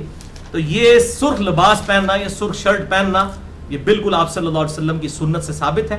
7ویں حدیث سنن ابی داؤد میں 4073, مشکات میں 4363. ہلال بن عامر رحمہ اللہ تابعی کہتے ہیں کہ میرے والد نے مجھ سے بیان کیا کہ میں نے خود نبی صلی اللہ علیہ وسلم کو خچر پر سوار ہو کر منا میں دیکھا. اس وقت آپ صلی اللہ علیہ وسلم نے سرخ رنگ کی چادر اوڑھی ہوئی تھی. اچھا یہ یاد رکھیں کہ چادر سے مراد یہ نہیں کہ کپڑوں کے اوپر اوڑھی ہوئی تھی. آپ صلی اللہ علیہ وسلم کا عمومی لباس 2 چادریں ہوتا تھا, یعنی تہمد اور اوپر چادر, جیسے احرام کا لباس ہے. یہ آپ کا عمومی لباس بھی تھا. بس اوقات آپ جبہ یعنی یہ کرتا بھی استعمال فرمایا کرتے تھے, اور بعض اوقات چادر, صرف چادر اس طریقے سے. تو وہ سرخ چادر میں دیکھا. اور اس حدیث میں آگے الفاظ ہیں کہ وہ کہتے ہیں کہ میں نے دیکھا کہ آپ صلی اللہ علیہ وسلم خچر پر سوار ہیں سرخ چادر میں, اور سیدنا علی رضی اللہ تعالیٰ عنہ آپ کے آگے آگے تھے اور لوگوں تک آپ کی بات پہنچا رہے تھے. یعنی اس وقت سپیکر تو نہیں تھا, ظاہر آپ صلی اللہ علیہ وسلم ایک معتدل آواز میں ہی اونچا بول سکتے تھے, تو باقی لوگ چونکہ جھمگھٹا تھا تو سیدنا علی جو ہے اونچی آواز میں آپ صلی اللہ علیہ وسلم کی بات کو صحابہ تک, باقی لوگوں تک پہنچا رہے تھے.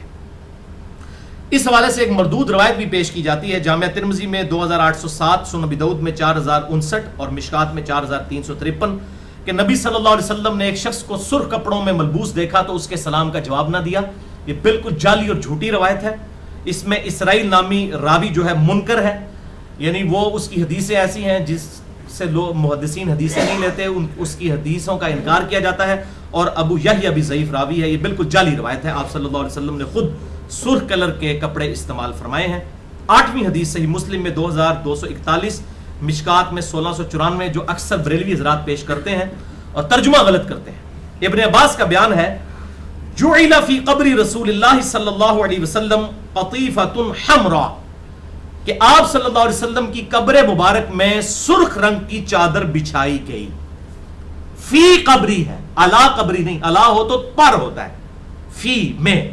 یعنی آج بھی جس طرح ہمارے سب کانٹیننٹ کے کلچر میں بھی قبر کے نیچے چٹائی بچھائی جاتی ہے تاکہ کفن تک مٹی نہ پہنچے, تو صحیح مسلم میں یہ حدیث موجود ہے. آپ صلی اللہ علیہ وسلم کی قبر مبارک میں سرخ رنگ کی چادر نیچے بچھائی گئی, اس کے اوپر آپ صلی اللہ علیہ وسلم کو دفنایا گیا. الفاظ ہے فی قبری رسول اللہ.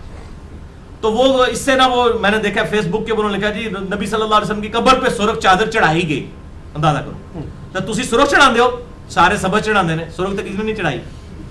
تو بالکل جعلی روایتیں بیان کرتے ہیں اپنی طرف سے بنا کر. مسلم شریف میں الفاظ ہے فی قبر رسول اللہ, نبی صلی اللہ علیہ وسلم کی قبر میں.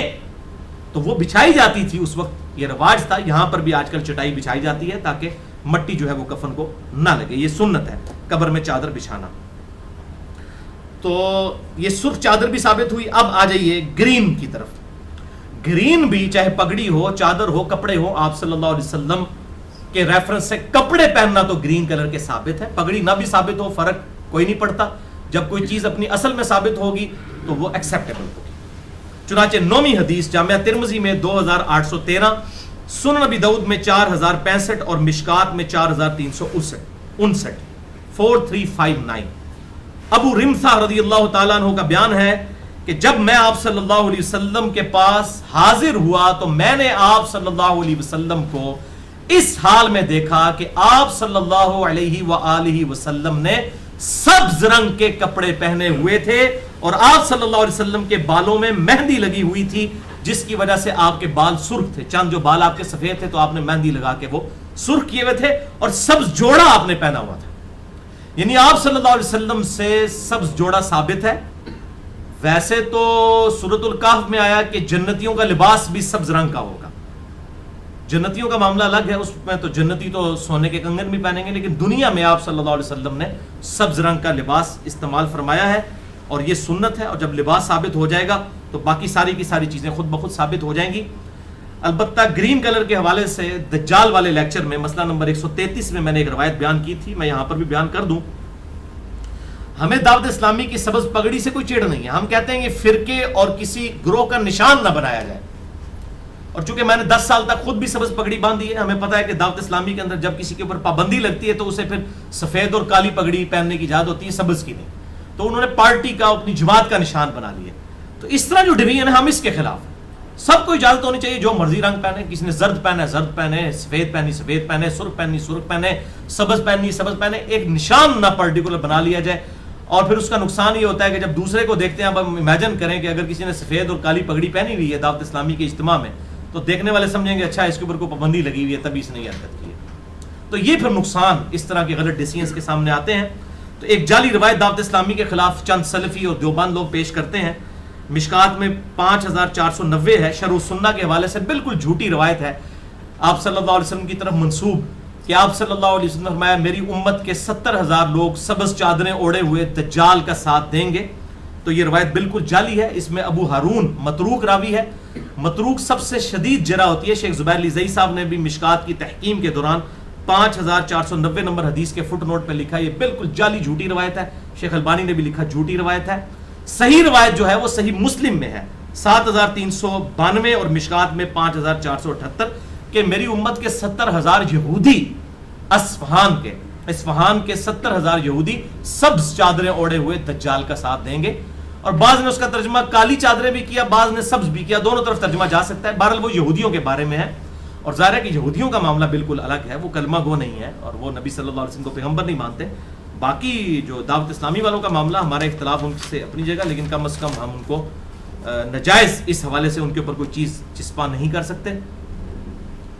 اب آ جائیے بھائیو, زرد یا زعفرانی کلر جسے ڈارک یلو کلر کہتے ہیں, اس حوالے سے 10ویں حدیث صحیح مسلم میں 5434 ہے, مشکات میں 4327 کہ عبداللہ بن عمر بن عاص رضی اللہ تعالیٰ عنہ کہتے ہیں کہ نبی صلی اللہ علیہ وسلم نے مجھے ایک دفعہ 2 زرد چادروں میں, زعفرانی کلر کی چادروں میں دیکھا, یعنی تہمد اور اوپر چادر.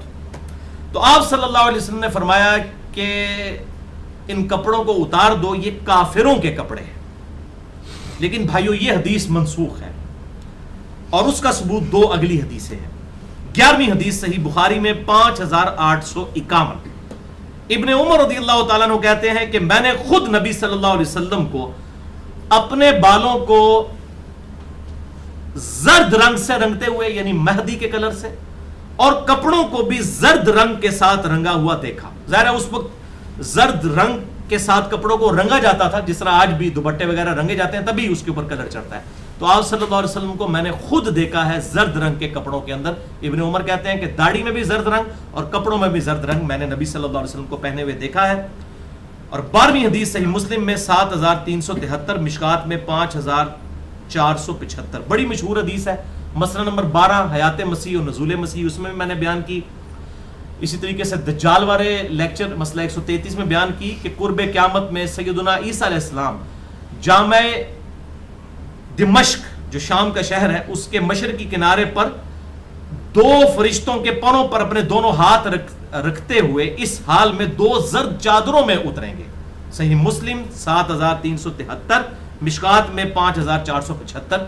تو حضرت عیسیٰ علیہ السلام 2 زرد چادروں میں, یعنی ایک تہمد اور ایک اوپر چادر, جو عمومی لباس آپ صلی اللہ علیہ وسلم کا ہوتا تھا, حضرت عیسیٰ علیہ السلام زرد چادروں میں اتریں گے. تو ظاہر اس امت میں امتی بن کر آئیں گے, تو ایسا ہو ہی نہیں سکتا کہ وہ ایسا لباس پہن کے آئیں جو کافروں والا لباس ہے. لہٰذا وہ حدیث جو ہے وہ منسوخ ہے, اور یہ ناسخ و منسوخ کا معاملہ احادیث کے اندر موجود ہوتا ہے. البتہ ایک سختی ہے اس حوالے سے, وہ 13ویں حدیث صحیح بخاری میں 5852 نمبر کہ ابن عمر رضی اللہ تعالیٰ عنہ کہتے ہیں کہ آپ صلی اللہ علیہ وسلم نے محرم کے لیے زرد چادریں استعمال کرنے سے منع فرمایا ہے. محرم کہتے ہیں جس نے احرام پہنا ہوا ہو. احرام میں سفید چادریں پہننا سنت ہے, ویسے کوئی بھی آپ چادر پہن سکتے ہیں سوائے زرد کے, کلر چادریں بھی پہنی جا سکتی ہیں, افضل ہے سفید چادر. لیکن زرد چادر پرٹیکولرلی محرم کے لیے, ایک لفظ ہے محرم, محرم وہ ہوتا ہے نا جس سے آپ کی شادی نہیں ہو سکتی, آپ کی بیوی. ایک ہے محرم جو احرام کی پابندیوں میں ہوتا ہے. محرم زرد چادریں استعمال نہیں کر سکتا. اس حدیث میں بھی اشارہ مل گیا کہ محرم نہیں کر سکتا, تو باقیوں کے لیے اجازت ہے الحمدللہ, اور آپ صلی اللہ علیہ وسلم سے خود بھی ثابت ہے. البتہ وائٹ کلر کا احرام یہ سنت بھی ہے اور وائٹ بڑا پسندیدہ کلر ہے. چنانچہ 14ویں حدیث ہے صحیح بخاری میں 5827, مسلم میں 273 اور مشکات میں 26 نمبر ہے.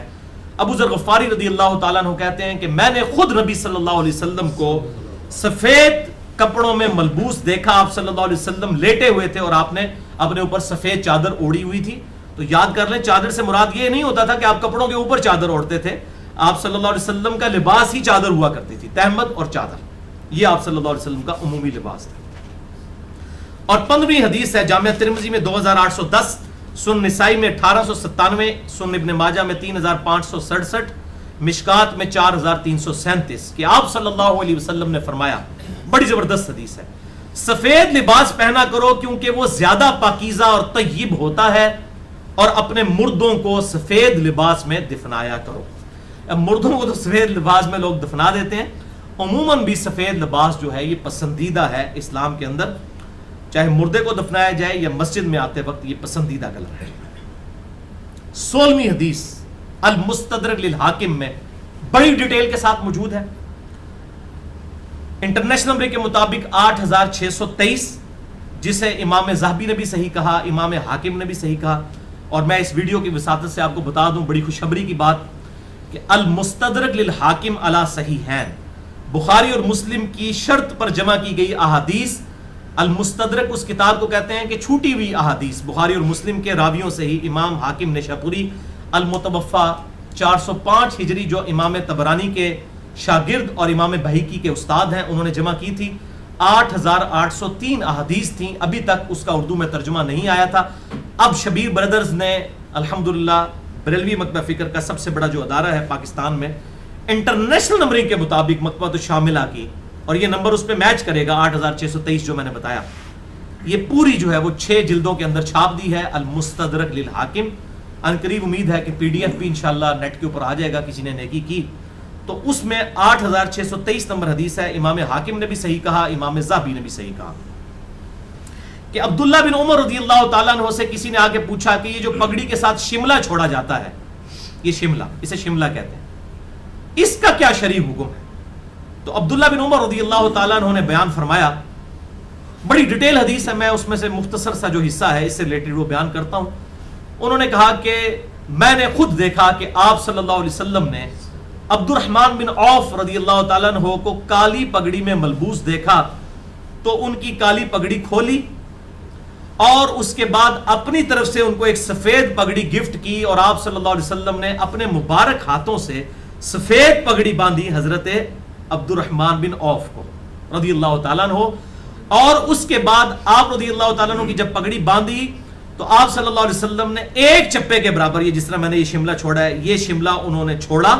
کم از کم ایک چپا شملہ ہونا چاہیے، 2 شملے بھی ہو سکتے ہیں. صحیح مسلم میں ہے کہ فتح مکہ پہ آپ صلی اللہ علیہ وسلم نے کالی پگڑی باندھی، 2 شملے چھوڑے جو میں نے حدیث پہلے بیان کر دی. صحیح مسلم 3312 سے 3314 اور مشکات میں 1410 نمبر کہ جمعے کے دن آپ صلی اللہ علیہ وسلم نے 2 شملے چھوڑے ہوئے تھے، کالی پگڑی باندھی ہوئی تھی. یہاں پر آپ نے سفید باندھی اور شملہ چپے کے برابر چھوڑا، اور پھر فرمایا عبد الرحمن یوں پگڑی باندھا کرو، یہ زیادہ خوبصورت لگتی ہے. تو یہ آپ صلی اللہ علیہ وسلم نے اپنے مبارک ہاتھوں سے شملہ چھوڑا، سفید کلر کی پگڑی اپنے مبارک ہاتھوں سے باندھی. تو اب یہی احادیث ہیں جس سے لوگ اپنے اپنے مطلب کی چیزیں نکالتے ہیں. اہل تشیع کے ہاں پھر یہ معاملہ آیا کہ انہوں نے کہا کہ دیکھا کہ کالی پگڑی جو ہے یہ صرف سید اور آل رسول باندھ سکتے ہیں، اسی لیے عبد الرحمن بن عوف کی انہوں نے کالی پگڑی کھلوا دی. اور اب آپ دیکھیں اہل تشیع کے علماء جو ہے نا، عام عالم کالی پگڑی نہیں باندھ سکتا. جو نان سید ہوگا وہ سفید باندھے گا اور جو سید ہوگا وہ کالی باندھے گا. انہوں نے اس حدیث سے اپنا رزلٹ نکال لیا اور جعلی مسئلہ بنا دیا. اور اہل سنت نے یہ رزلٹ نکال لیا، دیکھا جی یہ شملہ چھوڑنا ضروری ہے، شملے کے بغیر اگر پگڑی باندھیں گے تو یہ منع ہے. وہ تو خوبصورتی کے لیے آپ نے چھوڑا تھا، کیونکہ اہل تشیع کی اکثریت جو ہے وہ شملے کے بغیر پگڑی باندھتی ہے. تو اس پہ ایک جعلی روایتیں بھی موجود ہیں کہ شملہ ضرور چھوڑنا چاہیے، یہ فرشتے بھی چھوڑتے ہیں، وہ جعلی روایت ہے. مشکات میں شیخ زبیر صاحب نے بھی لکھ دیا. اسی طریقے سے جی جو ٹوپی کے بغیر پگڑی باندھی جائے تو یہ کافروں کا طریقہ ہے، سنن ابی داؤد میں یہ بھی جعلی روایت ہے. ٹوپی کوئی ضروری نہیں ہے لیکن ٹوپی کے ساتھ بہتر ہوتا ہے. ہم تو ٹوپی کے ساتھ کرتے ہیں تاکہ ایک دفعہ باندھ کے رکھ لیں، بار بار باندھنے کی تکلیف نہ اٹھانی پڑے. تو شملے اور ٹوپی کے بغیر بھی پگڑی باندھی جا سکتی ہے، اس میں کوئی حرج نہیں ہے، لیکن بہتر یہ ہے کہ شملہ چھوڑیں اور ٹوپی رکھیں، اس میں آسانی ہوتی ہے. اور کالی سفید کوئی کسی نے ٹھیکہ نہیں لیا ہوا کہ یہ صرف سید جو ہے وہ کالی باندھے گا اور نان سید جو ہے وہ وائٹ. آپ صلی اللہ علیہ وسلم نے دونوں پہنی ہے اور صحابہ کرام علیہم رضوان نے دونوں پہنی ہے، اہل بیت نے دونوں پہنی ہے، یہ الحمدللہ ثابت ہے. تو کالا رنگ ہو یا سفید رنگ دونوں سنت سے ثابت ہیں. اگر کوئی سبز باندھتا ہے، ریڈ باندھتا ہے، زرد، وہ بھی ٹھیک ہے، لباس کے طور پر جائز ہے. اور اگر کوئی پگڑی بھی باندھ لیتا ہے جائز ہے، لیکن سنت سفید اور بلیک کلر ہے، وائٹ اور بلیک، سفید اور سیاہ، سفید اور کالا رنگ. اب اس حوالے سے دو طریقے اس ٹائم پبلک میں رواج پکڑ چکے ہیں. ایک وہ طریقہ ہے جس پہ اکثریت ہماری باندھتی ہے، ہمارے دعوت اسلامی والے بھی، اور اکثر علماء بھی باندھتے ہیں. میں بھی اسی طریقے سے، یہ کٹ دے کے جو باندھا جاتی ہے نا پگڑی، یہ کٹ دے کے. اس کی بڑی حکمت ہے، اس میں جب آپ سجدہ کرتے ہیں تو سجدے میں آپ کا ماتھا جم جاتا ہے. یہ فائدہ ہوتا ہے اس کٹ کی وجہ سے. تو اکثریت اہل سنت کے ہاں لوگ اسی طریقے سے پگڑی باندھتے ہیں کہ وہ کٹ دیتے ہیں. البتہ بعض لوگ گول پگڑی بھی باندھتے ہیں، جیسے یہاں پہ بھی بریلوی مکتبہ فکر میں ایک اسکول آف تھاٹ ہے جو سیفی ہے، نقشبندی، وہ گول وائٹ پگڑی باندھتے ہیں. اسی طریقے سے اہل تشیع کے ہاں بھی گول بھی باندھی جاتی ہے. اس گول باندھنے میں صرف ایک تردد ہوتا ہے کہ وہ پھر آپ کو نماز پڑھنے سے پہلے تھوڑی سی اوپر کرنی پڑے گی، ادروائز یہ ماتھا نہیں جمتا، ورنہ وہ پگڑی کے اوپر سجدہ ہوتا ہے. پگڑی پہ بھی جائز ہے سجدہ، صحیح بخاری میں ثابت ہے. اگر زمین گرم ہو تو صحابہ کرام کہتے ہیں کہ ہم اپنی پگڑی کے پیچ کے اوپر ہی سجدہ کر لیا کرتے تھے، جائز ہے. لیکن عموماً آپ صلی اللہ علیہ وسلم لائیو ماتھا جو ہے وہ مٹی کے اوپر، زمین کے اوپر رکھا کرتے تھے. اس کے لیے کٹ والی پگڑی باندھنا جو ہے یہ زیادہ بہتر ہے. اگر کوئی گول بھی باندھتا ہے ہمیں کوئی اعتراض نہیں ہے. اور اس میں یہ کہہ دینا کہ یہ سکھ اس طریقے سے باندھتے ہیں تو بھائی سکھوں کی لمبی داڑیاں نہیں آپ کو نظر آتے؟ یہ جو لمبی داڑیوں والے زیادہ اعتراض کرتے ہیں یہ پگڑی باندھنے کو، ان کو اپنی لمبی داڑھی نہیں نظر آتی کہ سکھوں کی بھی آپ کی طرح لمبی داڑیاں ہوتی ہیں، تو آپ کہیں کہ پھر لمبی داڑھی نہیں رکھنی چاہیے، آپ بھی چھوٹی کروا دیں کہ جو سکھوں نے رکھی ہوئی ہے. اس طریقے سے جو مشابہ سے کوئی فرق نہیں پڑتا. وہ ہندو گنگا پہ جا کے نہاتے ہیں، آپ زمزم جو ہے وہ متبرک کے طور پر لیتے ہیں، تبرک کے طور کے اوپر، تو اس سے کوئی ریزیمبلنس سے فرق نہیں پڑتا. اصل چیز یہ ہے کہ سنت کیا ہے، ہمیں اس چیز کو دیکھنا ہے. سکھ باندھیں یا کوئی بھی باندھیں، اس سے کوئی فرق نہیں پڑتا. پھر سکھ تو بھائی داڑھی بھی رکھتے ہیں اور لمبی داڑھی رکھتے ہیں، وہ تو کاٹتے بھی نہیں داڑھی کو، تو اس کا مطلب ہے جو لمبی داڑھی ہیں اور داڑھیوں کاٹتے نہیں ہیں وہ سکھوں کے طریقے کے اوپر ہے. پھر یہ بات کرنی شروع کر دی. یہودی بھی آج کل کے لمبی لمبی داڑیاں رکھتے ہیں، تو یہ بات نہیں ہے. اس طرح کسی کا مذاق نہیں اڑانا چاہیے. یہ سکھوں کا کوئی طریقہ نہیں ہے. یا غلام احمد قادیانی دجال اگر اس طریقے سے باندھتا تھا، اس سے کوئی فرق نہیں پڑتا. تو غلام احمد قادیانی دجال نے تو داڑھی بھی رکھی ہوئی تھی، تو آپ شیو کروانا شروع کر دیں گے چونکہ قادیانی کی داڑھی تھی. اس لیے بھائی نبی صلی اللہ علیہ وسلم نے پگڑی باندھی، آپ صلی اللہ علیہ وسلم نے جو ہے وہ داڑھی رکھی، ہم آپ صلی اللہ علیہ وسلم کو دیکھ کر چلیں گے. اور اس میں کوئی شریعت نے قید نہیں لگائی ہے کہ باندھنی کس طریقے سے ہے. تو یہ کٹ والا طریقہ جو ہے تواتر کے ساتھ مسلمانوں کے ہاں چل رہا ہے. شروع سے مسلمان اس طریقے سے پگڑی باندھتے ہیں. آپ اگر ہمارے پنجاب کے کلچر میں بھی دیکھیں، جو پلے کے اوپر بھی پگڑی باندھا کرتے تھے وہ لوگ بھی یہ کٹ رکھا کرتے تھے. یہ خوبصورتی کے لیے کٹ رکھا جاتا ہے، لہٰذا اس میں کوئی ایسا مسئلہ نہیں ہے. اور بعض لوگ مجھے کہتے رہتے ہیں کہ جی آپ پگڑی کے اوپر کوئی ویڈیو ریکارڈ کروا دیں کہ پگڑی باندھنے کا طریقہ کیا ہے سنت کے مطابق. تو بھائی اس کے اوپر سینکڑوں ہزاروں ویڈیوز دعوت اسلامی والوں نے اپلوڈ کی ہوئی ہیں، وہ آپ دیکھ لیں. اور جس طریقے سے میں پگڑی باندھتا ہوں اس طریقے سے وہ گرین پگڑی وہ باندھتے ہیں، تو طریقے کو الگ سے ریکارڈ کروانے کی ضرورت نہیں ہے. اب یہ 17ویں حدیث اسی کانٹیکسٹ میں 16 حدیثیں ہو چکی ہیں. یہ بڑی کریٹیکل حدیث ہے، آخر میں نے رکھی ہے. یہ سنن ابی داؤد میں 4029، سنن ابن ماجہ میں 3606 اور مشکات میں 4346. مجھے تو لگتا ہے یہ مولویوں اور نعت خوانوں کے بارے میں ہے یہ حدیث، کہ آپ صلی اللہ علیہ وسلم نے فرمایا جو شخص دنیا میں لباس شہرت پہنتا ہے اللہ تعالیٰ قیامت والے دن اسے ذلت کا لباس پہنائے گا. یعنی اگر کوئی جبے کبے اور یہ بڑی بڑی گونے اور بڑے زرق بر لباس صرف اس لیے پہنتا ہے کہ ڈومیننٹ ہو جائے لوگوں میں کہ یہ کوئی بہت بڑا شیخ الحدیث، کوئی بہت بڑا شیخ القرآن، بہت بڑا پیر اور صوفی آ رہا ہے، اور جس قسم کے آج کل نعت خوانوں نے بڑے عجیب و غریب قسم کے 10 رنگی پگڑیاں پہنی ہوتی ہیں، اگر یہ ہم کسی کے اوپر فتویٰ نہیں لگا رہے، وہ خود اپنے دل میں دیکھیں کہ یہ حرکت وہ کیوں کر رہے ہیں. اگر وہ یہ شہرت کے لیے کر رہے ہیں تو سیدھا سیدھا دوزخ کا لباس وہ پہن رہے ہیں. یہ میں نے حدیث بتا دی اسی لیے علماء کو بھی اور نعت خوانوں کو بھی دعوت دینے کے لیے کہ یہ جبے کبے جو آپ پہنتے ہیں اس وقت اپنے نفس کا محاسبہ کریں. ہم آپ پہ فتویٰ نہیں لگاتے، لیکن آپ اپنے آپ کو دیکھیں کہ یہ آپ یہ گون جو پہن کے آتے ہیں آپ کے دل میں کہیں تکبر تو نہیں اس معاملے کے اندر؟ اگر ایسی چیز ہو تو خدا کے لیے اس حوالے سے بچ جائیں. میں تو اپنی پوری کوشش کرتا ہوں، میں عموماً پبلک گیدرنگز کے اندر پگڑی وغیرہ باندھ کر نہیں جاتا، کیونکہ ڈومیننٹ اتنے لوگ پہچانتے ہوتے ہیں، تو میں کوشش کرتا ہوں وہ جالی والی ٹوپی پہن لوں. یہ لیکچر میں خصوصاً میں اہتمام کرتا ہوں تاکہ یہ پگڑی کی سنت زندہ ہو. ادروائز تو آپ لوگوں نے دیکھا ہے میں عموماً ٹوپی کے اندر ہی ہوتا ہوں، اور میں کوشش کرتا ہوں کہ بہت ایز اے لاسٹ ریزارٹ کہیں مجھے پگڑی پہننی پڑے تو پہنوں، ورنہ ادروائز ڈومیننٹ ہونے کے لیے اس قسم کے لباس اور زرق بگ بھڑکیلے قسم کے لباس عجیب و غریب قسم کی مہنگی مہنگی گھڑیاں اور بڑے عجیب و غریب قسم کے ان کے گیٹ اپس، یہ لباس شہرت. لباس میں صرف پگڑی شامل نہیں ہے، کرتا، گھڑی، ہر وہ چیز جو آپ اپنے زیب تن کرتے ہیں وہ لباس ہے شریعت کی ٹرم میں. ٹوپی بھی لباس ہے، پگڑی بھی لباس ہے، چادر بھی لباس ہے، کپڑے بھی لباس ہے، انگوٹھی بھی لباس ہے.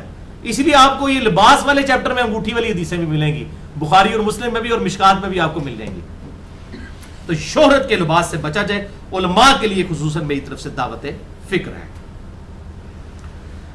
اب بھائیو، آج کا تیسرا اور آخری سوال، کیا نماز میں اردو زبان میں یعنی عربی کے علاوہ کسی اور زبان میں دعا مانگ سکتے ہیں؟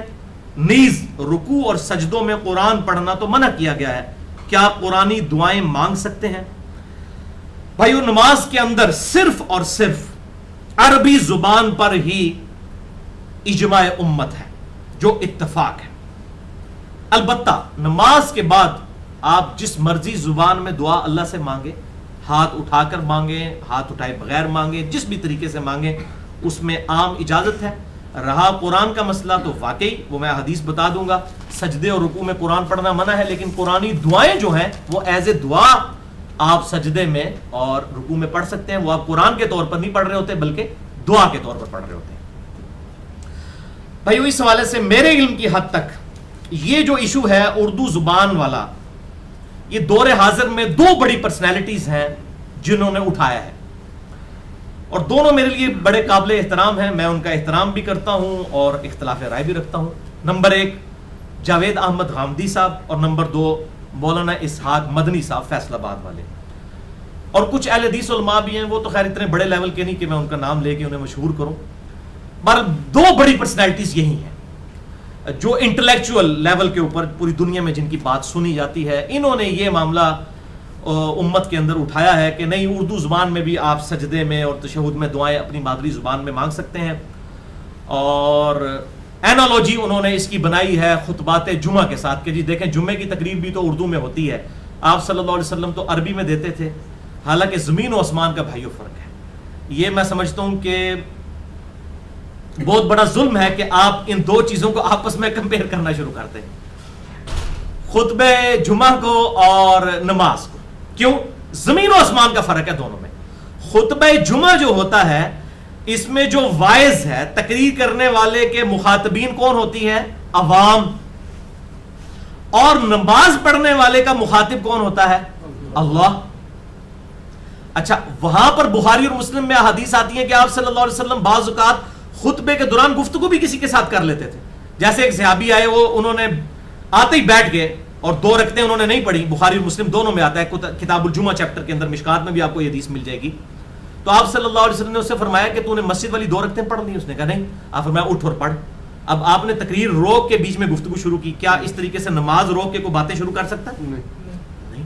تو یہ کتنی بے وقوفی ہے کہ کوئی شخص جمعے کے خطبے کی اینالوجی بنا لے نماز کے ساتھ، کہ چونکہ خطبہ جمعے کا اردو میں ہو جاتا ہے وہ جائز ہے، لیکن اس میں بھی آپ صرف اردو میں تقریر کرتے ہیں، باقی ساری چیزیں جو ہے درود شریف عربی میں ہوتا ہے، وہ جو مسنون خطبہ ہے وہ عربی کے اندر ہوتا ہے، باقی اس کی اینالوجی اس کے ساتھ نہیں بنتی ہے. تو بھائیو، یہ بالکل اینالوجی غلط ہے کہ آپ جمعے کے خطبے کو کمپیئر کرنا شروع کر دیں نماز کے ساتھ، جیسا کہ جاوید احمد غامدی صاحب اور مولانا اسحاق مدنی المتوفا 28 اگست 2013 انہوں نے کیا. میرا ان کے ساتھ انٹرویو بھی ریکارڈڈ ہے، 40 کوسچنز ود مولانا اسحاق. میں ان کی بڑی عزت کرتا ہوں، لیکن جہاں پر اختلاف رائے ہم اختلاف کرتے ہیں تو یہ بالکل ان کی انالوجی غلط ہے. اور میں اپنے دلائل سامنے رکھتا ہوں، چونکہ یہ مسئلہ انہوں نے قیاس اور اجتہاد کے ساتھ کیا ہے، اور میں ڈیفینیٹ دلائل کے ساتھ الحمدللہ اپنا پوائنٹ آف ویو آپ کے سامنے رکھتا ہوں کہ بھائیو، اسلام میں جہاں تک یونٹی کا تعلق ہے، اجتماعیت کا تعلق ہے، تو اس کی بڑی اہمیت ہے اسلام کے اندر. اور میں نے جب دقت نظر سے کتاب و سنت کی تعلیمات کا مطالعہ کیا تو مجھ پر یہ حقیقت کھلی کہ 2 چیزیں ایسی ہیں جو سمبل آف یونٹی ہیں، مسلمانوں کی اجتماعیت کا آپ سمجھ لیں علامت ہے، اس کا نشان ہے. نمبر 1 قبلہ کی ڈائریکشن.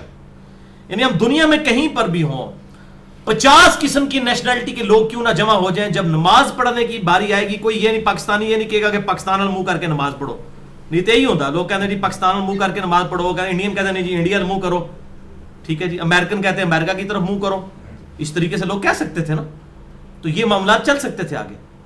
تو تو یہ معاملہ اس کو روکنے کے لیے اللہ تعالیٰ نے مسلمانوں کے لیے سمبل آف یونٹی جو ہے وہ خانہ کعبہ کو رکھ دیا. ورنہ پاکستان میں ہوتا کسی نے کہنا سی داتا دربار المنہ کرو, کسی نے کہنا سی بری معامل کرو, کسی نے کہنا سی جناب سلطان باول کر لو معاذ اللہ. تو یہ ساری چیزوں کو, فتنوں کو ہمیشہ کے لیے دبا دیا گیا, اور ڈائریکشن آف قبلہ کہ دنیا میں مسلمان جہاں کہیں بھی ہو کم از کم 2 رکوع سورۃ البقرہ کے نازل ہوئے ہیں, اور ڈیٹیل کے ساتھ سورۃ البقرہ آیت نمبر 144 سے 150 تک بڑی تکرار کے ساتھ اللہ تعالیٰ نے قرآن حکیم میں حکم دیا ہے کہ مسلمانوں تم جہاں کہیں بھی ہو مسجد الحرام کی طرف رخ کر لیا کرو نماز کے دوران, اور دعا کے لیے بھی قبلہ جو ہے وہ خانہ کعبہ ہے. تو یہ مسلمانوں کے لیے سمبل آف یونٹی ہے خانہ کعبہ, قبلہ کی ڈائریکشن. نمبر 2, عبادات کا عربی میں ہونا یہ بھی سمبل آف یونٹی ہے. یعنی کہیں پر اگر کئی مختلف نیشنلٹی کے لوگ جمع ہیں اور کسی ایک کو امامت کے لیے آگے کرتے ہیں تو یہ نہ ہو کہ وہ چائنی آگے ہوا ہے تو وہ چائنی میں نماز پڑھانا شروع کر دے, یا کوئی پاکستانی آگے ہوا ہے تو وہ اردو میں پڑھانا شروع کر دے, کوئی فرینچ ہوا ہے تو وہ فرینچ میں پڑھانا شروع کر دے, کوئی عربی ہے تو وہ صرف وہی عربی میں پڑھائے. تو اس چیز کو بھی کل کرنے کے لیے سمبل آف یونٹی مسلمانوں کا, اجتماعیت کی علامت جو ہے وہ عربی زبان ہے. اس لیے عبادات جتنی ہیں وہ عربی زبان کے اندر, خصوصاً ٹاپ آف دا لسٹ عبادت جو ہے یعنی نماز, یہ بھی عربی زبان کے اندر ہے. اور اس کا احساس آپ کو غیر مسلم ملکوں میں جا کر ہوتا ہے. 2004 اگست کے اندر, جولائی اگست کے مہینے میں مجھے چائنا جانے کا اتفاق ہوا. اب چائنی لینگویج جو ہے وہ آپ کو پتا ہے کس قسم کی ہے, سمجھ ہی نہیں آتی. لیکن جب چائنا کا امام نماز پڑھانے کے لیے آگے ہو تو آپ امیجن کر سکتے ہیں کیا صورتحال ہوگی کہ وہ شخص جس کی ابھی تک آپ کو کوئی بات سمجھ نہیں آ رہی تھی, اور جب وہ اللہ اکبر کہہ کے نماز شروع کر رہا ہے تو الحمدللہ رب العالمین الرحمن الرحیم. اب وہ چائنی میں اگر نماز پڑھ رہا ہو تو کہاں سے سمجھ آئے گی. اسی طریقے سے حرمین کافی دفعہ حاضری کا شرف حاصل ہوا. اب عربی ہماری کوئی مدر لنگوسٹک تو نہیں ہے, مادری زبان تو نہیں ہے, لیکن وہاں پہ ہمیں بالکل الحمدللہ احساس ہو رہا ہوتا ہے کہ ہمارا بھائی آگے نماز پڑھا رہا ہے. دنیا سے اتنی نیشنلٹی کے لوگ آئے ہوتے ہیں. تو یہ سمبل آف یونٹی ہے عربی زبان, جیسا کہ قبلہ جو ہے یہ سمبل آف یونٹی ہے, بالکل اس طریقے سے عربی زبان جو ہے یہ سمبل آف یونٹی ہے.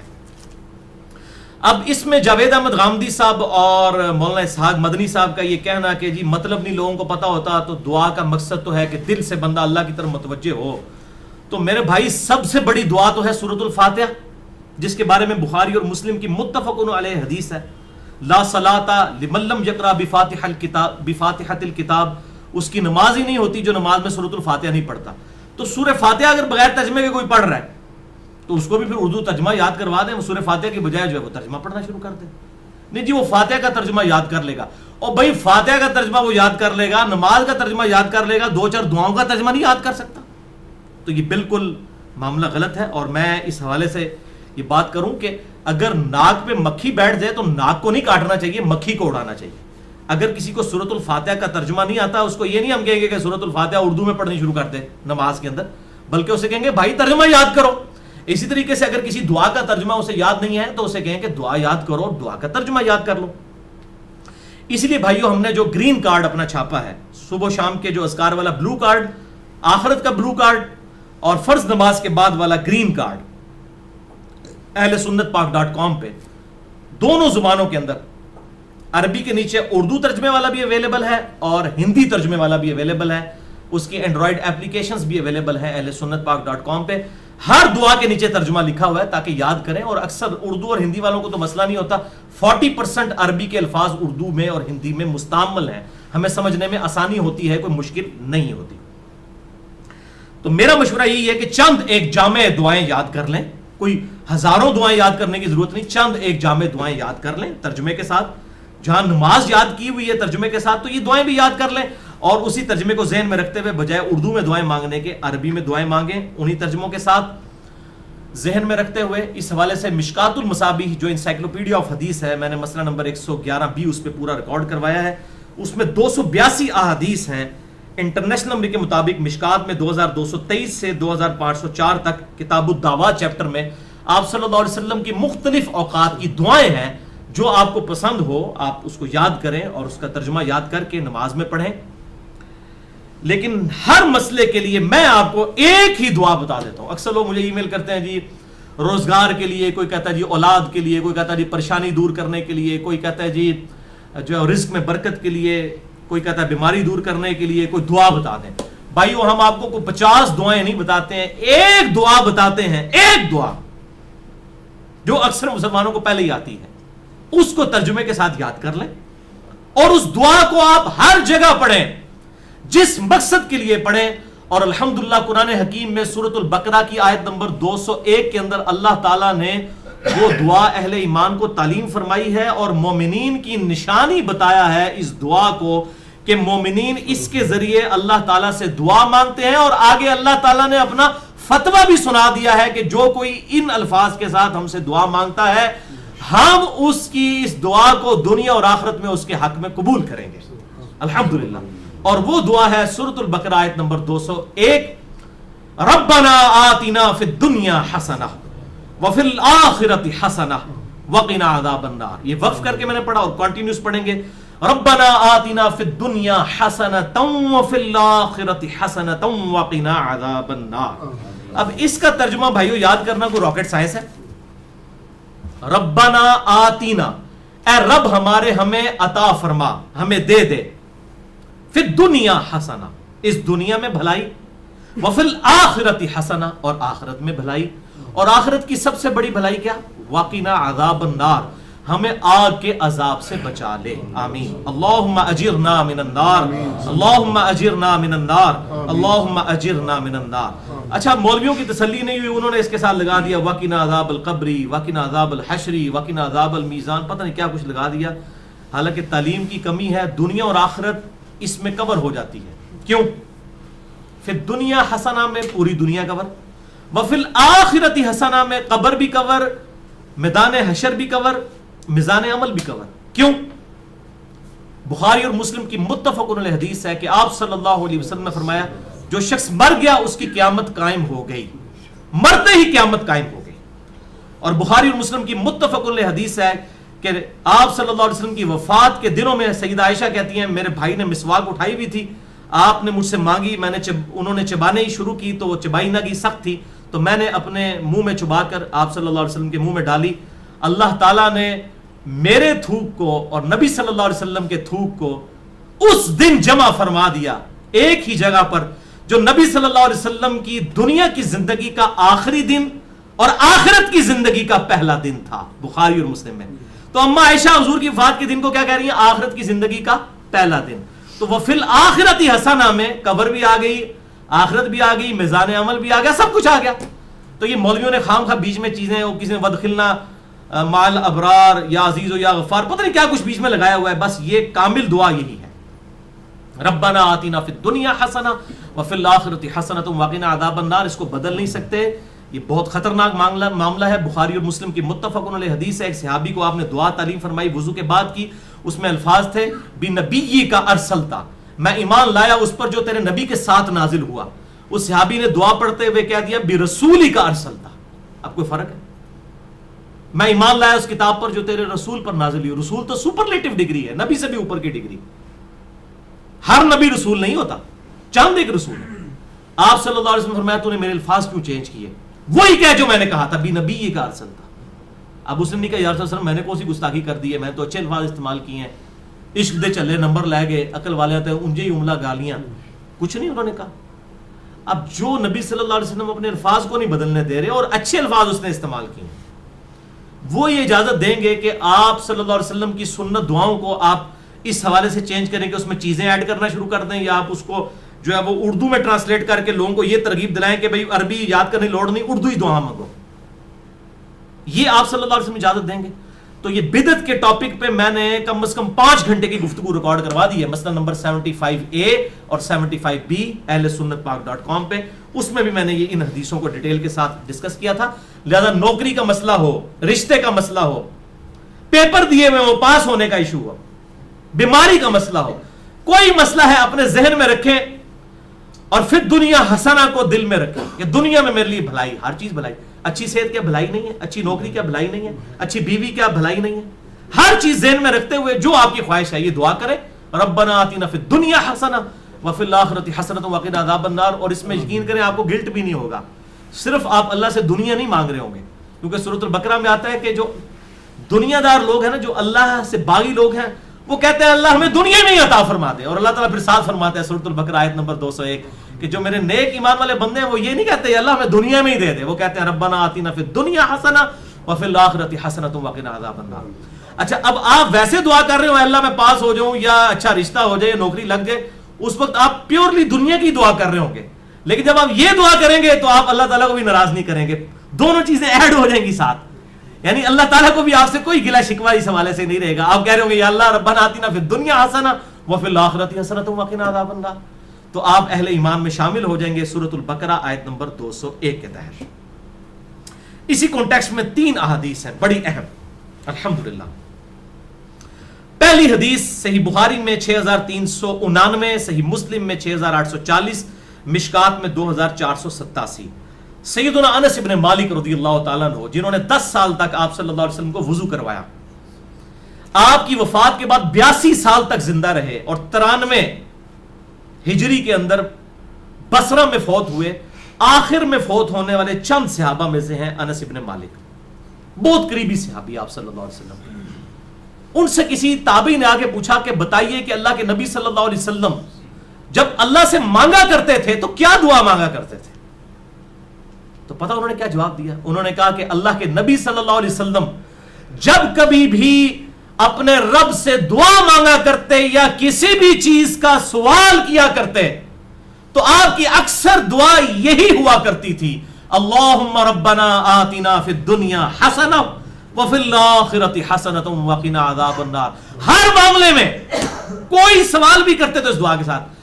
اور بھائی یہ دعا کا ترجمہ یاد کرنا کو مشکل ہے تو کیا ضرورت ہے اردو میں دعائیں کرنے کی؟ میرے بھائی ایک دعا یاد کر لیں, نبی صلی اللہ علیہ وسلم نے تعلیم فرمائی ہے, اللہم ربنا آتنا فی الدنیا حسنہ وفی الآخرۃ حسنۃ وقنا عذاب النار. اور دوسری حدیث تو انتہائی رکت انگیز حدیث ہے جو میں نے مسئلہ تقدیر والے لیکچر مسئلہ نمبر 104 ABC میں بھی بیان کی تھی. صحیح مسلم میں 6835, مشکات میں 2502. یہی انس ابن مالک کہتے ہیں جنہوں نے یہ دعا روایت کی ہے. یہ کہتے ہیں کہ آپ صلی اللہ علیہ وسلم کے زمانے میں آپ کا ایک صحابی بیمار ہو گیا تو آپ اس کی عیادت کے لیے تشریف لے گئے. وہ اتنا کمزور ہو چکا تھا بیماری کی وجہ سے جیسے کہ پرندے کا کوئی بچہ ہوتا ہے چھوٹا سا, ہڈیوں کا ڈھانچہ بن چکا تھا. آپ نے جب اس کی حالت دیکھی آپ کو پتا چل گیا کہ انہیں کو کم پایا. آپ نے فرمایا وہ بتا تو اللہ سے کیا مانگتا رہتا ہے؟ اس نے کہا یا رسول اللہ میں اللہ سے دعا کرتا ہوں اے اللہ جو تو نے مجھے آخرت میں عذاب دینا ہے دنیا کی زندگی میں ہی دے لے. وَلِعَوْذُ بِاللَّهِ تعالیٰ. آپ فرمایا سبحان اللہ, اللہ پاک ہے. جب آپ حیران ہوتے تو یہ بات کہا کرتے سبحان اللہ, اوے تو اللہ تعالیٰ کا اس دنیا میں عذاب سہ سکتا ہے جو اللہ سے تو نے یہ دعا کی؟ نہ تو دنیا کی زندگی میں اللہ کا عذاب برداشت کر سکتا ہے نہ آخرت کی زندگی میں. اور تجھے تو چاہیے تھا کہ تو اللہ سے دعا کرتا اللہم ربنا آتنا فی الدنیا حسنہ وفی الآخرۃ حسنۃ وقنا عذاب النار. یہ کیا تو دعائیں کرتا رہے؟ اس میں وہ فنیٹک قسم کے جو صوفیاء ہیں نا ان کا بھی ارادہ, وہ کہتے ہیں سانو دنیا نہیں چاہیے آخرت ہی چاہیے. اور اللہ کے نبی کہہ رہے ہیں دنیا بھی اچھی آخرت بھی اچھی. اچھا انس ابن مالک کہتے ہیں جب آپ صلی اللہ علیہ وسلم نے اسے یہ بات ارشاد فرمائی پھر اس نے یہی دعا مانگ کر اللہ کی طرف متوجہ ہوا, اللہم ربنا آتنا فی الدنیا حسنہ وفی الآخرۃ حسنۃ وقنا عذاب النار. تو اللہ تعالیٰ نے اسے شفا عطا فرما دی. اب اس سے بھی پتہ چلا بیماری کی شفا بھی یہی ہے, اللہم ربنا آتنا فی الدنیا حسنہ وفی الآخرۃ حسنۃ وقنا عذاب النار. آپ میں کہتا ہوں یہ جامع دعا کریں, ساری دعائیں جو ہیں اس کے اندر شامل ہیں. اچھا قرآن میں تو ہے ربنا آتنا فی الدنیا حسنہ اور بخاری مسلم میں ہے اللہم ربنا آتنا فی الدنیا حسنہ. تو اللہم کے ساتھ اے ہمارے اللہ یہ بھی ٹھیک ہے اور صرف ربنا آتنا بھی ٹھیک ہے, بلکہ قرآن حکیم میں سورۃ المائدہ میں حضرت عیسیٰ علیہ السلام کی جو دعا آتی ہے اس میں بھی ہے اللہم ربنا انزل علینا مائدۃ من السماء. تو قرآن میں بھی الفاظ ہیں اللہم ربنا کے. ویسے تو ہمارے لیے بخاری مسلم کے الفاظ ہی کافی تھے, لیکن میں پھر بھی کیڑا نکالنے کے لیے کوئی یہ نہ کہ جی قرآن میں تو صرف ربنا آیا آپ اللہم کیوں لگا رہے ہیں. تو اللہ تعالیٰ نے بھی یہ دعا حضرت عیسیٰ علیہ السلام کی نقل کی ہے اللہم ربنا آتنا فی الدنیا حسنہ. یہ پڑھنا بخاری مسلم سے ثابت ہوا. اور اللہم ربنا انزل علینا مائدۃ من السماء سورۃ المائدہ کے آخری رکوع میں حضرت عیسیٰ علیہ السلام کے کانٹیکسٹ میں یہ الحمدللہ اللہم ربنا کے ساتھ یہ آئی ہے. اور تیسری حدیث سنن ابی داؤد میں 1892, مشکات میں 2581, عبداللہ بن صائب کہتے ہیں کہ میں نے خود نبی صلی اللہ علیہ وسلم کو رکن یمانی اور حجر اسود کے درمیان وہ جو مستجاب دیوار ہے، یہ دعا مانگتے ہوئے سنا ہے، اللہم ربنا آتنا فی الدنیا حسنہ وفی الآخرۃ حسنۃ وقنا عذاب النار. اسے مستجاب دیوار کہتے ہیں. مستجاب کہتے ہیں دعا کی قبولیت کی جگہ. 70 انبیاء کا مصلی ہے، آپ وہاں پر کھڑے ہوں تو آپ کا رخ دونوں قبلوں کی طرف ہو جاتا ہے، بیت المقدس کی طرف بھی اور خانہ کعبہ کی طرف بھی. اس دوران آج تک حاجی، عمرہ کرنے والے اور حج کرنے والے یہ دعا مانگتے ہیں، ربنا آتنا فی الدنیا حسنہ وفی الآخرۃ حسنۃ وقنا عذاب النار. یہ بس اتنے ہی الفاظ ہیں، باقی جو ایڈ کیے لوگوں نے خود کیے. میں تو دعا کی قبولیت کی جو جگہ ہے خانہ کعبہ شریف، وہاں پر بھی آپ نے یہی دعا مانگی، ربنا آتنا فی الدنیا حسنہ وفی الآخرۃ حسنۃ وقنا عذاب النار.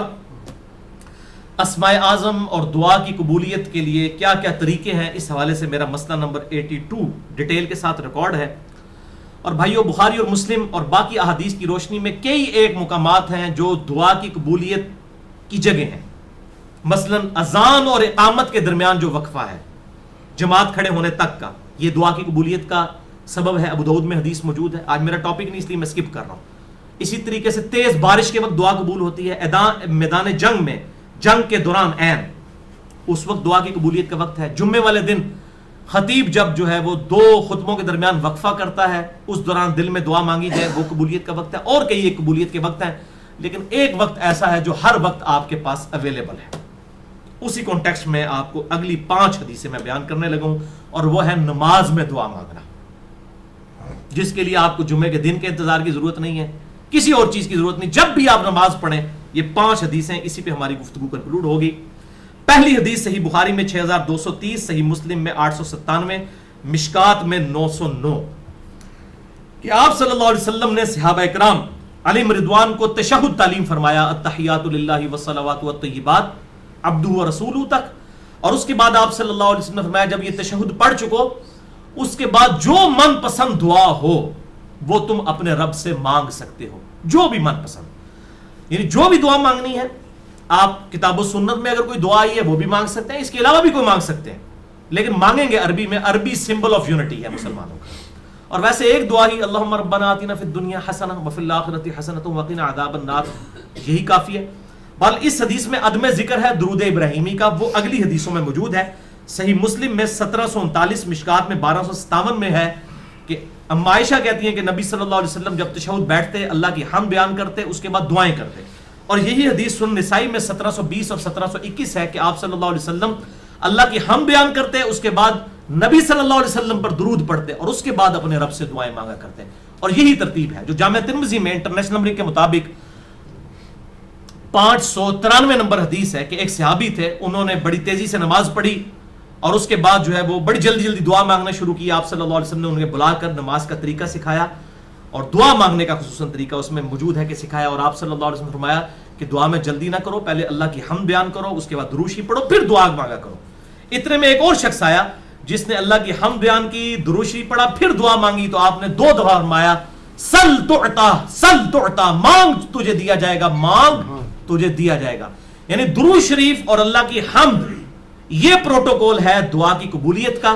تو اللہ کی حمد اور درود شریف، اور نماز میں یہی ہوتا ہے، آپ پہلے اللہ کی حمد کرتے ہیں، التحیات للہ والصلوات والطیبات، پھر نبی صلی اللہ علیہ وسلم پر سلام عرض کرتے ہیں، پھر درود شریف پڑھتے ہیں، اینڈ پہ دعائیں مانگتے ہیں آپ جا کے. وہ جتنی بھی دعائیں سنت سے ثابت ہیں، اللہم انی اعوذ بک من عذاب جہنم ومن عذاب القبر ومن فتنۃ المحیا والممات ومن شر فتنۃ المسیح الدجال، جو بخاری مسلم میں آتی ہے. یا اللہم ربنا آتنا فی الدنیا حسنۃ وفی الآخرۃ حسنۃ وقنا عذاب النار. یا رب اجعلنی مقیم الصلاۃ ومن ذریتی ربنا وتقبل دعائی ربنا اغفر لی ولوالدی وللمؤمنین یوم یقوم الحساب. یہ صحیح بخاری میں آتا ہے، حضرت ابوبکر صدیق کو آپ نے خصوصاً دعا سکھائی تھی، اللہم انی ظلمت نفسی ظلما کثیرا ولا یغفر الذنوب الا انت فاغفر لی مغفرۃ من عندک وارحمنی انک انت الغفور الرحیم. اس قسم کی اور دعائیں بھی ہیں، وہ کوئی بھی آپ مانگیں. اللہم ربنا آتنا فی الدنیا حسنہ وفی الآخرۃ حسنۃ وقنا عذاب النار، یہ تو جامع دعا ہے، یہ آپ تشہد میں مانگیں. دوسری حدیث صحیح مسلم میں 1073، مشکات میں 873. یہ عجیب اتفاق ہے، مسلم 1073، مشکات 873. عبداللہ ابن عباس کہتے ہیں کہ مجھے نبی صلی اللہ علیہ وسلم نے فرمایا کہ اللہ تعالیٰ نے مجھے حکم دیا ہے کہ میں رکوع اور سجدوں میں قرآن نہ پڑھوں. یعنی قرآن سے مراد قرآن کی تلاوت، وہ صرف قیام میں ہوگی. قرآنی دعائیں مانگ سکتے ہیں، قرآن نہیں پڑھ سکتے. اور رہا رکوع تو اس میں اپنے رب کی عظمت بیان کرو، جو صحیح مسلم میں آتا ہے کہ آپ صلی اللہ علیہ وسلم سبحان ربی العظیم پڑھتے تھے، اور جامع ترمذی میں ہے کہ آپ صلی اللہ علیہ وسلم حکم دیتے تھے کہ رکوع میں سبحان ربی العظیم پڑھو اور سجدے میں سبحان ربی الاعلیٰ. مسلم میں تو اتنے الفاظ ہیں کہ رکوع میں سبحان ربی العظیم اور سبحان ربی الاعلیٰ سجدے میں پڑھتے تھے، اور ترمذی میں ہے کہ آپ حکم دیتے تھے. یہ تسبیحات جو ہیں یہ حکمیہ ہیں، سبحان ربی العظیم رکوع میں اور سبحان ربی الاعلیٰ سجدے میں. اس کے علاوہ جو ہے وہ آپ پڑھ سکتے ہیں، لیکن حکمی یہی ہے. تو آپ صلی اللہ علیہ وسلم نے اسی مسلم میں الفاظ ہیں کہ رکوع میں رب کی عظمت بیان کرو، اور رہے سجدے تو ان میں خوب دعائیں کیا کرو، بس تمہاری دعا قبولیت کے لائق ہوگی. یعنی سجدے میں دعا قبول ہوتی ہے جو کی جائے.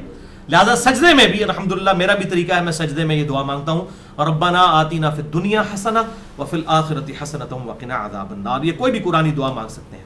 تیسری حدیث صحیح مسلم میں 1083، مشکات میں 894، بڑی کریٹیکل حدیث ہے. ابو ہریرہ رضی اللہ تعالیٰ عنہ کہتے ہیں کہ نبی صلی اللہ علیہ وسلم نے فرمایا کہ بندہ جب سجدے کی حالت میں ہوتا ہے تو اپنے رب سے سب سے زیادہ قریب ہوتا ہے، کیونکہ عاجزی کے عالم میں ہوتا ہے نا. سب سے زیادہ قریب کب ہوتا ہے؟ سجدے کے عالم میں. بس اس وقت خوب دعائیں مانگا کرو. صحیح مسلم 1083، مشکات 894. یعنی سجدے میں خوب دعائیں مانگو، یہ قبولیت کا مقام ہے. پچھلی حدیث میں ہم نے سنا بس تمہاری دعا قبول ہوگی، یہاں پر آیا کہ رب کے قریب ہوتے ہو. اور وہ ہے ٹروتھ ریویلنگ حدیث چوتھی صحیح مسلم میں 244، مشکات میں 895، کہ آپ صلی اللہ علیہ وسلم فرمایا کہ جب آدمی آیت سجدہ سن کر سجدہ کرتا ہے، جیسے ہم سجدہ تلاوت کرتے ہیں، اس پہ میرا الگ سے لیکچر ہے، مسئلہ نمبر 119، سجدہ تلاوت کے صحیح احکام و مسائل.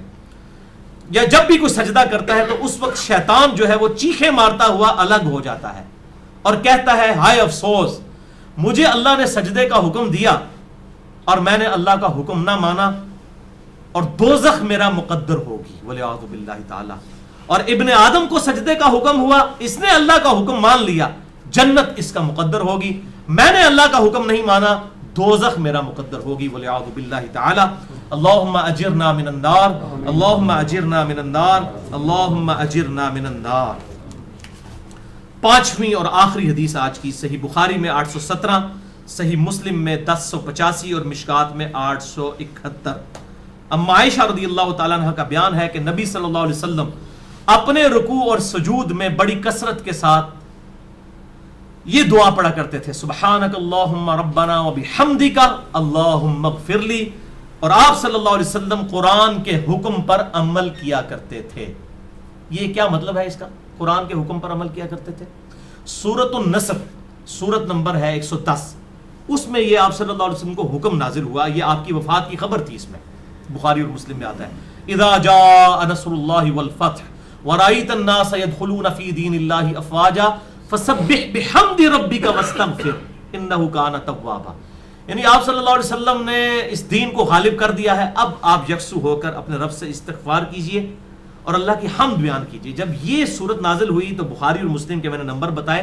اما عائشہ کہتی ہیں کہ آپ قرآن پر عمل کرتے ہوئے دعا مانگا کرتے تھے رکوع اور سجدوں میں، سبحانک اللہم ربنا وبحمدک اللہم اغفر لی. میرا رب پاک ہے، سبحانک اللہم، اے اللہ تو پاک ہے، ربنا وبحمدک، اور میں تیری حمد کرتا ہوں، اللہم اغفر لی، اے اللہ میری مغفرت فرما. تو اس کے علاوہ بھی کئی ایک اذکار ہیں. صحیح مسلم میں آتا ہے سبوح قدوس رب الملائکۃ والروح. اسی طریقے سے سبحان ربی العظیم رکوع میں، سجدے میں سبحان ربی الاعلیٰ. جتنی بھی دعائیں ہیں وہ اب آخر میں وہ حدیث دوبارہ یاد کریں کہ آپ صلی اللہ علیہ وسلم جب بھی اللہ سے سوال کرتے یا آپ صلی اللہ علیہ وسلم نے دعا مانگنی ہوتی تو آپ کے اکثر الفاظ یہی ہوا کرتے تھے جو سورۃ البقرہ آیت نمبر 201، صحیح بخاری 6399، صحیح مسلم 6840، مشکات میں 2487، کہ آپ صلی اللہ علیہ وسلم اللہ کے حضور دعا کیا کرتے تھے اللہم ربنا آتنا فی الدنیا حسنہ وفی الآخرۃ حسنۃ وقنا عذاب النار.